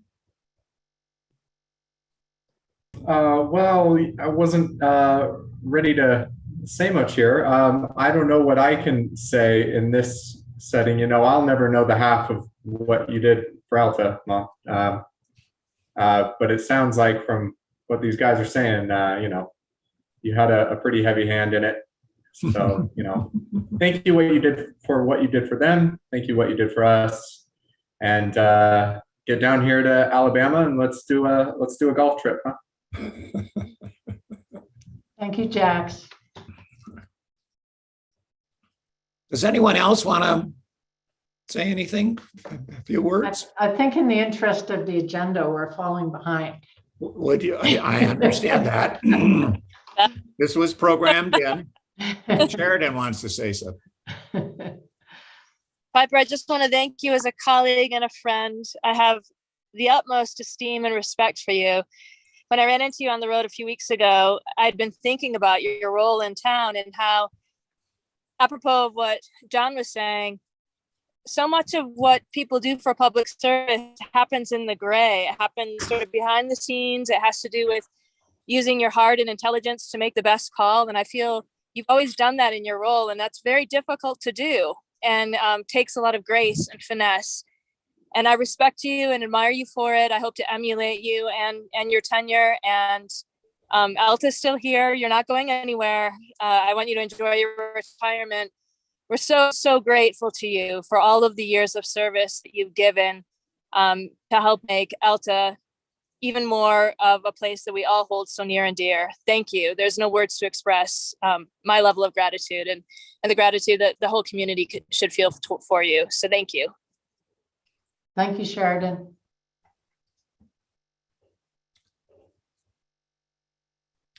I think, although many of us would have more to say, and we'll get most of us will get a shot at Piper in the next couple of days. We will move on with the agenda. I wish I could have put this at the end, but it just didn't work out. So do you want to say anything while we have all these people assembled, Piper? I'm sorry. No one told me to write a speech, and I really don't have anything. I thank you all. It's been a pleasure and a privilege working for the town of Alta. They've given me as much as I've given them. So thank you. Love you, Piper. Thank you. Thanks, Kate. Okay. Now on to the other elements of our town. We have a discussion of the possible action on the adopting the 2022-2023 tentative budget. I think Chris is handling that, are you not? Mayor, This is the capital, I'm sorry, that's the capital projects plan. I'm sorry. Right. Yeah. Yes. Is that what you would like to Yes. go forward to discuss now? Okay. All Yeah. right. Well, this is going to be less uplifting than that. I think everything I is just going want to to be a say letdown. that while I've only been around for 16 years and known Piper for about a decade, Piper, Alta is a place that causes people to burn out or get jaded. And sometimes when I'm feeling that way, I think about how you maintain your passion for the place and its people on a day-to-day basis. So thank you. Thank you for your help putting these capital projects documents together. The purpose of having this on the agenda today, we don't need any action on the capital projects plan today. The action we needed was taken back in September of 2021 when the council approved current capital projects plan. We just wanted to take a moment to sort of introduce the town's outlook on capital projects, provide an update on the projects that were approved in the 2022 capital projects plan, and then sort of take a moment to discuss our treatment of those capital projects in the final 2022 budget. We wanted to present you a draft of the proposed 23 capital projects plan well enough in advance of adopting that plan probably next month, so that we understand where we're going. And then hopefully allow some time for the council to ask questions about the projects and the way we put these capital projects plans together. I'm not going to run through all the pages in that attachment or the individual projects.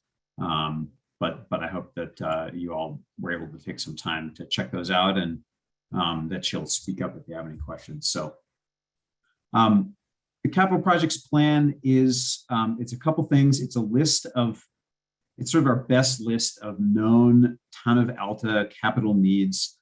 It is separate from projects capital expenses that will be funded by the water and sewer system projects. Those, of course, are funded by their respective enterprise funds.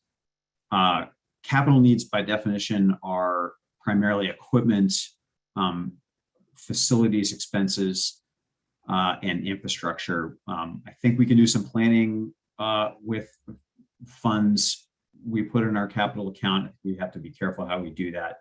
But for instance, I know we considered funding a community center feasibility study with capital funds, and it didn't end up going that way. But at any rate, the capital projects plan is also kind of a vehicle for the town council to make an appropriation of funding to the capital projects fund. It's a living document that can be amended or updated by the town council at any time. But it's important to always have an approved plan in place, at least annually, so that those funds are sort of spoken for, tied down to specific projects. We have a capital projects committee that's primarily staff and the mayor. We get together when it's time to update the capital projects plan and put something new in front of the council. We're currently operating under the 2022 plan that we provided you in the attachment. So that council attachment, the packet attachment rather, I have that staff report, and then the 22 plan with some status updates and a proposed 23 plan. I did just want to ask if we went back and forth a little bit as we were preparing for this meeting as to whether we should send the documents separately or package them up, and if anybody had any feedback on the way that document was prepared, I'd be interested in hearing it.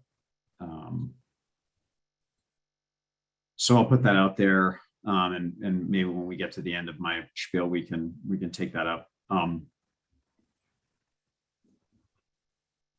The 2022 plan and kind of the 2022 fiscal year in terms of getting capital projects done. Obviously there are quite a few projects on that 2022 capital projects list that didn't get done. That's not out of the ordinary for us. A couple comments I'll make about that. And I didn't address this particular comment in my staff report. A number of sometimes our building maintenance projects end up being relatively small and somewhat idiosyncratic. And of course, in order to do them, someone has to get all the way up Little Cottonwood Canyon to Alta. And so something that we run into when trying to get kind of small to medium-sized projects by our standards done is difficulty getting contractors to bite, or potential contractors to bite on something like an HVAC project in the firehouse garage, for instance. So that's just the note. It's something we work with all the time on any projects we need to do. Something else I'll call out about the 2022 plan and kind of our 2022 planning and the way our budgets are going to account for that. I know in the staff report, I mentioned that due to our projected surplus sales tax revenue, we've been talking about funding 2022 capital projects out of the general fund and not moving funds over from the capital projects fund. And I just want to acknowledge that I'm aware some dialogue has occurred today, I think, about whether that's what the town council wants to do. And so I don't know if anybody wants to speak to that further while we're on this topic. I wasn't a part of the conversation, but I think I essentially understand the gist of it. I'm happy to comment if you'd like. I think that we want to do it the same every year. And I think that consistency is what'll give what gives our financials integrity over the long haul. So the fact that this year there's enough excess in the general fund to just sort of pay for these projects direct, I don't think that's a good habit. I think that we should still be, and there's some regulatory aspects of the state auditor and all, but mostly I think we should just be consistent, that we should transfer money to the capital fund, and then we should pay for our capital projects out of the capital fund. And I'm not talking about the mechanics of the credit card or the check or what account number that says on it, but just that in the end, the money's coming from the capital account that's being used to pay for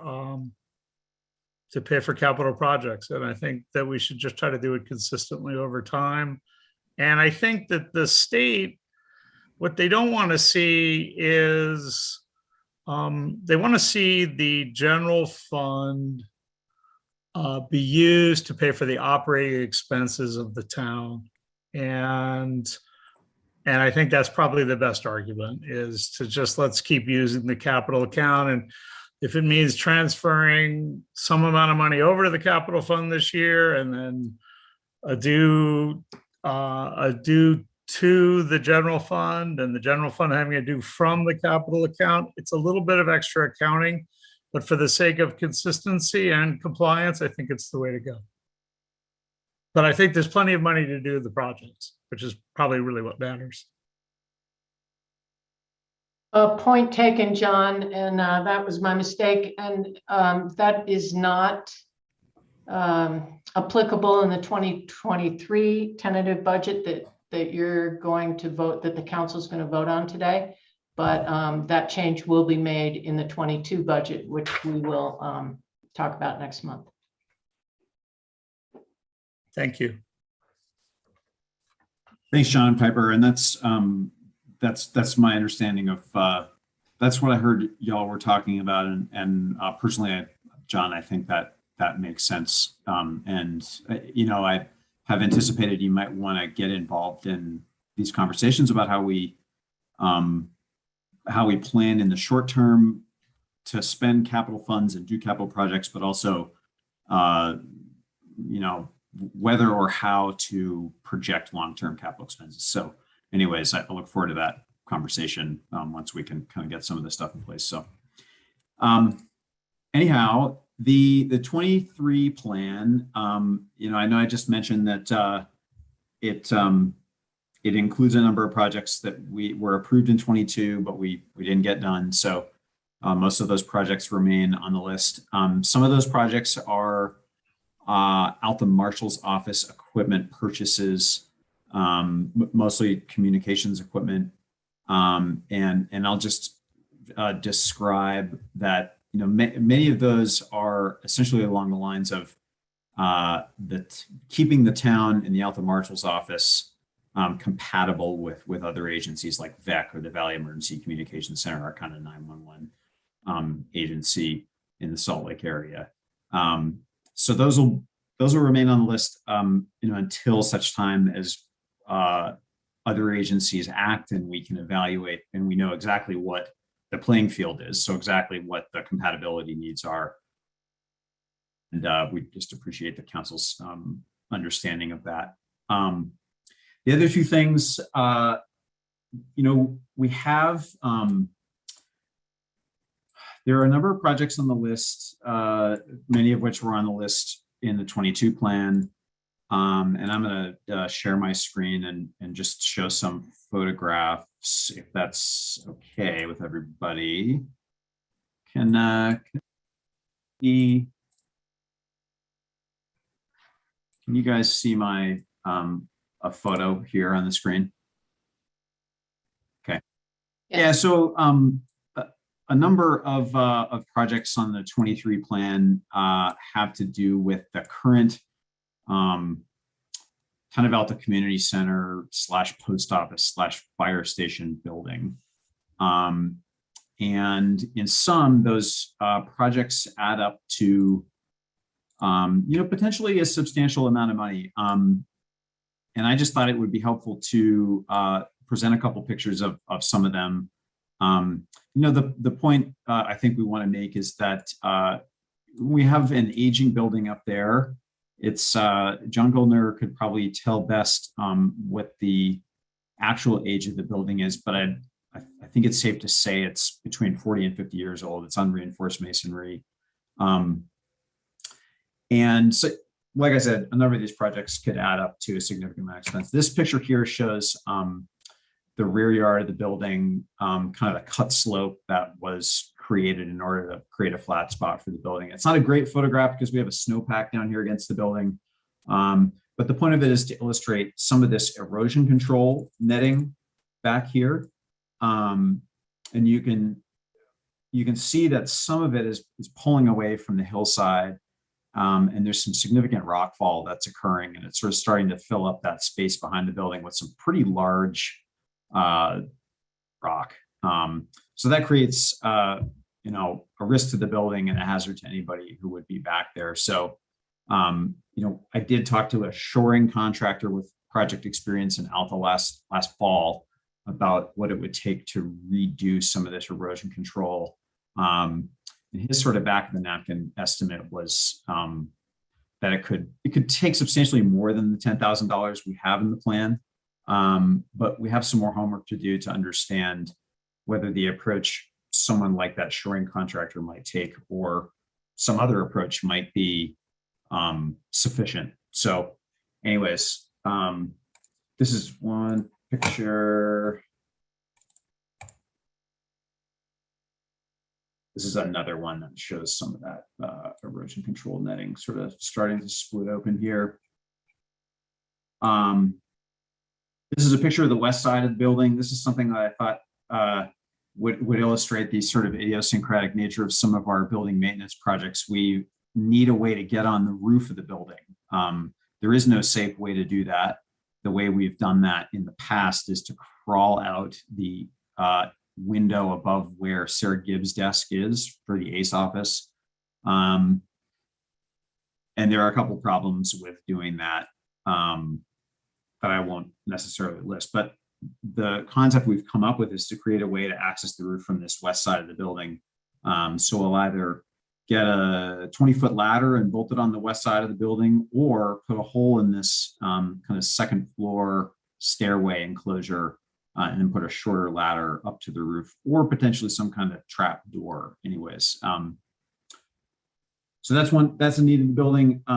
Inside the garage bays, we have a couple kind of HVAC and plumbing issues currently. This is a vent that vents exhaust from, we have these tube heaters in the ceiling of the garage. And this is where the exhaust is routed. And this, where the pipe exits the building here, that's the pipe's rotted out.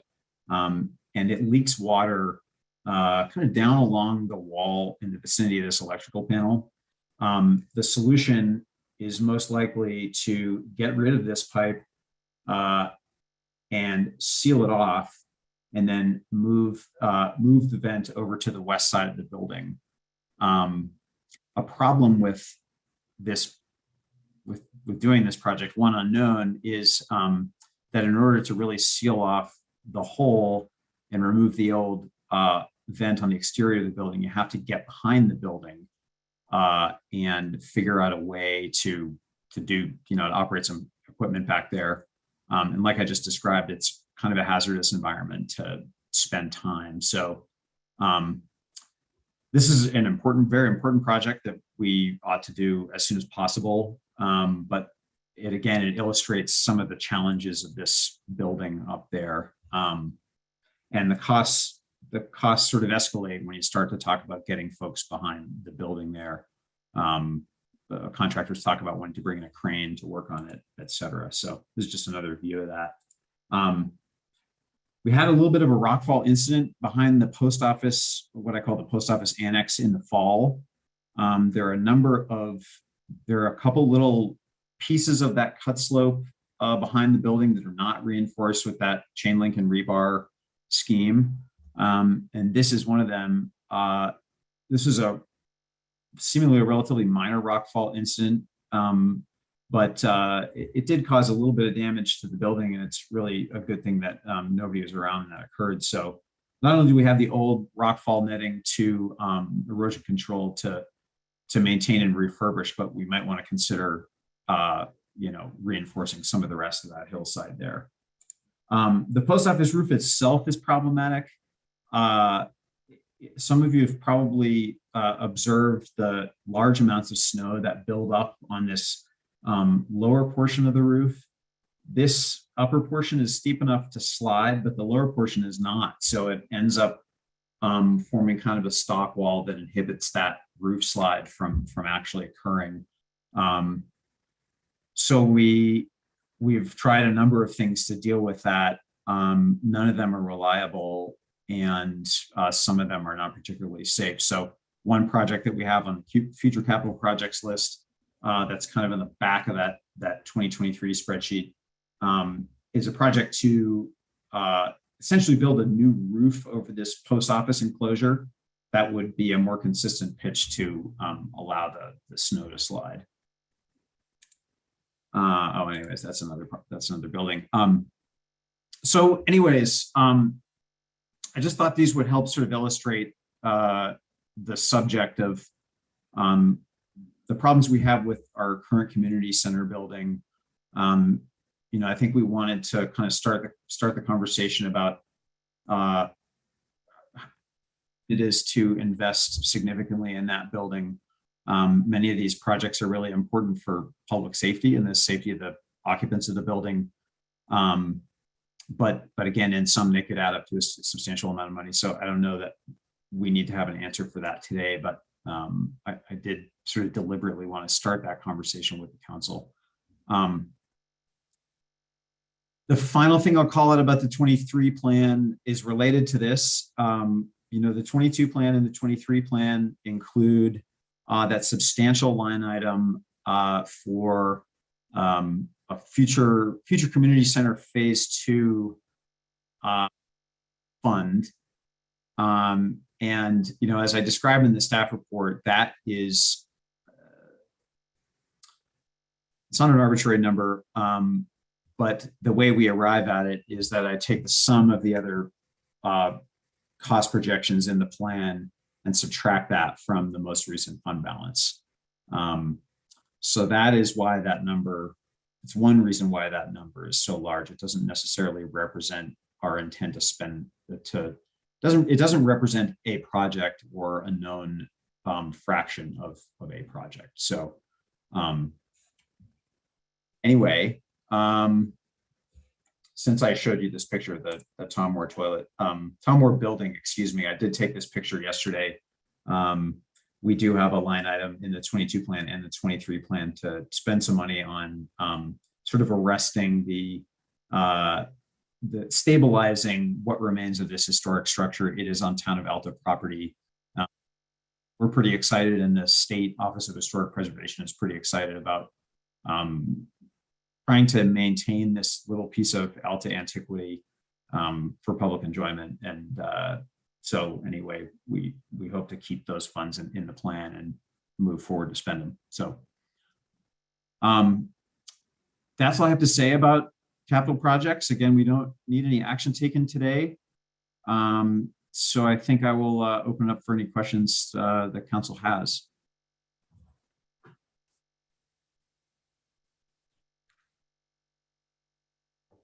Questions? I might add for clarification that the intent is not to restore the Tom Moore toilet to be a toilet, but rather to be an artifact of another era. Okay. Any questions? Is there anywhere, Chris, that you see us having the ability to build a public toilet along the road? That's a good question. I did kind of at the last moment put a line item in the future capital projects sheet, acknowledging that we might build a trailhead style restroom or contribute to a trailhead style restroom project. Other entities are interested in seeing that. There's obviously a need for it. Yeah. We have been talking about locating a toilet, a restroom near the Town of Alta water system building. Like most sites in downtown Alta, it has some avalanche exposure. So the furthest we've gotten with that is to acknowledge that. And I don't think we've figured out, you know, whether we think it's prudent to put a restroom there. That site is relatively near the Grizzly Gulch access point, which is obviously super popular. So it has some advantages in that regard. I mean, the other places where we would be on the property we own. You know, we know that is also avalanche exposed. And of course, it's high priority overnight parking. You know, any sort of asphalt frontage there is high priority overnight parking. So I think there's some other options. You know, like at a glance, those are the two easiest options, and making the right decision on that might just involve like taking one step back to think about kind of the corridor plan overall. You know, where are people? Where do they want to go? Where's their parking? But there's certainly a lot of interest in seeing that happen. So, and in fact, Mayor, I noticed that the quarterly Salt Lake Ranger District stakeholders meeting is featuring a presentation on restroom, you know, Forest Service funding for restrooms in the Tri-Canyons. That's the topic of the conversation. I saw that too. So there's something like 40 items on the 40 projects on the forest's, you know, restroom plan on the Salt Lake Ranger District. So anyway. Okay, any further questions to Chris? Okay. I just had a quick question. yeah, Sorry, I was go. having some technical issues. Chris, I just saw two different figures for the community center earmarked amounts, and I was just wondering which one is accurate. I saw a figure in the 371,000 range and another figure in the 443,000 range. Good question. And let me just take a moment to, so the 371,930 is in the 22 plan, correct? I think that's right. I was just trying to figure out why the discrepancy. Yeah, and then 443, so that's a difference of 60,000. Well, like I said, Sheridan, that number is where we get when we take the most recent, the capital fund balance and then subtract the sum of the other project estimates in the plan. Sure. So that just, I guess what that's telling me, I hadn't actually done this math specifically before, but there's $60,000 less in other projects in the 23 plan than there were in the 22 plan. And I'm the projects that would amount to that, I believe, are the so in 2022 we did the Marshall's the recorder project, we did the phone system, we got a new server, and we're planning to do the Flagstaff paving, or at least get the money spent on the Flagstaff paving project. So when those projects came out of the plan, yes, and I guess that might also assume, well, anyways, I'm gonna stop talking about that. That's the short answer of how that amount changed. So the short story. Thank you. And I may have missed some of the discussion around this, so forgive me if I cover this because I was having some technical issues. So if we cover the same ground, I apologize. But I wanted to ask about whether or not you feel we can get any assistance if we really wanted to shore up the Tom Moore historical toilet. That's a good question. There are like state historic preservation grants. We talked and we've talked to the state about those. In order to do that, the community has to create an historic, there's some substantial hoops to jump through, and I think the awards are not all that significant. So we haven't gone down that road. Okay. So it's something to keep our eyes on and think about. I will say I think there was a note in one of the capital projects plans.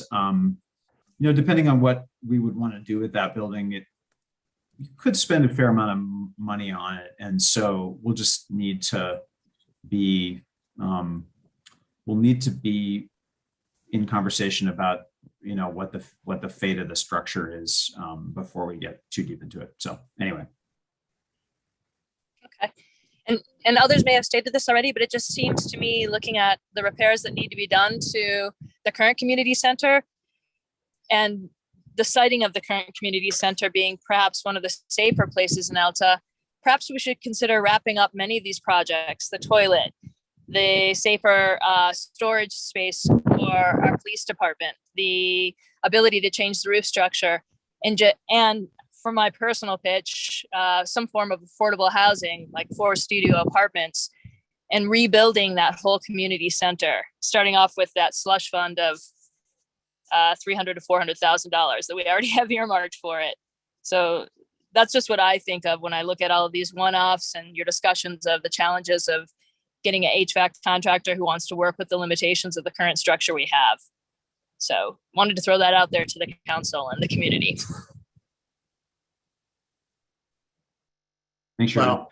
Well, what you're talking about, Sheridan, is should we keep this old car and fix it, or should we save our money and get a new car? A dilemma that many of us face, which will take a lot more discussion than we have time today, but should not be lost. I think it's a very, very cogent question. Anything else to Chris?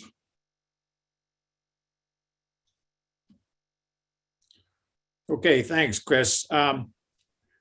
We had a work session on the FY on the 22-23 tentative budget. I'd like to move that we adopt that as a tentative budget rather. So I make such a motion. Second. Okay, any discussion? I have some discussion, sorry. I wanted to ask about if you wanted to make that amendment so that the water budget balances. The amendment I was talking about was putting an amount in the use of reserved PTIF balance for now, for the month, until we can figure out what a rate increase how that might adjust the budget. And so the bottom line, instead of reading a negative 22,000, would show a zeroed out. Should I? Any discussion on that, I guess? I'd recommend that we do as Piper's suggesting here and show that 22,000 coming over so that the budget is in fact in balance as we adopt it. I second that amendment. Thank you. Carolyn or Sheridan, anything on that amendment? Well, let's see. So that amendment has been moved and seconded. All in favor of adopting that amendment, say aye. Aye. Aye. Aye. Aye. Any opposed? Okay. Now to the motion itself. Any further discussion on the motion? In that case, I call the question. All in favor of adopting the 2022-23 tentative budget per the discussion, per the amendment, per the modifications we just said, all in favor say aye. Aye. Aye. Opposed? None. Aye. Okay. All right, that motion passes. We have actually two other things on the agenda, fraud risk assessment and new business. I wonder if we can defer the fraud risk assessment to our next meeting or our next. Mayor, the only thing against that is that is a project that Piper worked on, and so we could push it back, but her and John were the key people on that, so I think you might want to. Let's do it now. I think it'll be quick. Good. Launch into it. Sheridan, the timing was off there. Did you vote in favor of adopting the budget? I put it in there. Yes, I did. Thank you. Yes, I did. Thank you, Sheridan. Can you hear me? Yes, I did. Yes, thank you. Thanks. John, you should unmute and jump in if you want. I believe I sent this copy out to the council of the questionnaire of the fraud risk assessment. It's a requirement by the state auditor's office that all municipal or entities, public entities, do the self-test, and has a lot to do with separation of duties.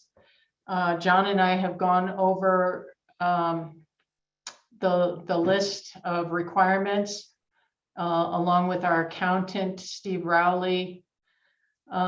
Jen pointed out one thing that on number 2E, a travel written policy, which I thought was in our employee manual, but it's not. So the result actually would be 5 points less, which would bring us to a $330 points earned, which has a low risk of fraud. John and I can sign this, and it's a requirement that we present it to the council and that the council accept it. Are there any questions? Well, let's see, you sent out basically questionnaires to all of us, did you not? I believe I did. Okay, and have you gotten them back? The questionnaire is something that John and I filled out. I think that we, we checked off the things that did I send you a blank questionnaire? No, it was filled out. Okay, all right. Good night. Yeah, there are 3 items on there at the bottom that the council decided last time we filled this out that we were not going to have a fraud hotline. I think with the size of the town, it's not really necessary. We do have avenues that if people have suspect fraud, they can contact. I don't know what our process is, but we do have a written policy. I think they contact the town administrator or the chief executive, might be the mayor.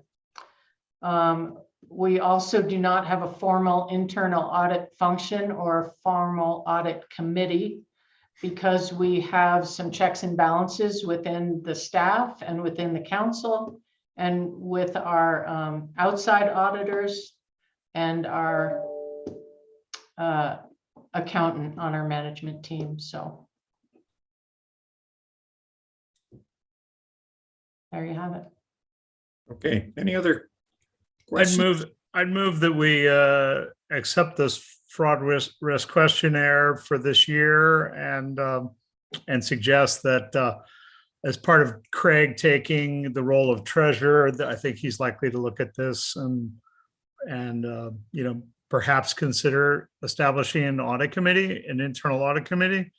But I think we should leave that discussion for another day and accept the questionnaire as it was presented to us. Thank you, John. Seconded. Sheridan. Yeah, thanks. And Piper, oh, I'm sorry, I cut you off. The Zoom stuff. I'm still not used to the Zoom.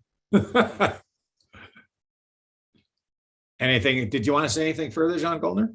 I was just going to say, and then we'll make sure to get this to Craig and let him know what you said as we move forward. Great. Yeah. All right, so we have a motion on the table which has been moved and seconded to accept the fraud risk assessment. If there's any further discussion, then call the question. All in favor of accepting that, say aye. Aye. Aye. Aye. Aye. Any opposed? Thank you. No. All right. Next item is new business. Any council persons want to bring up any new business items?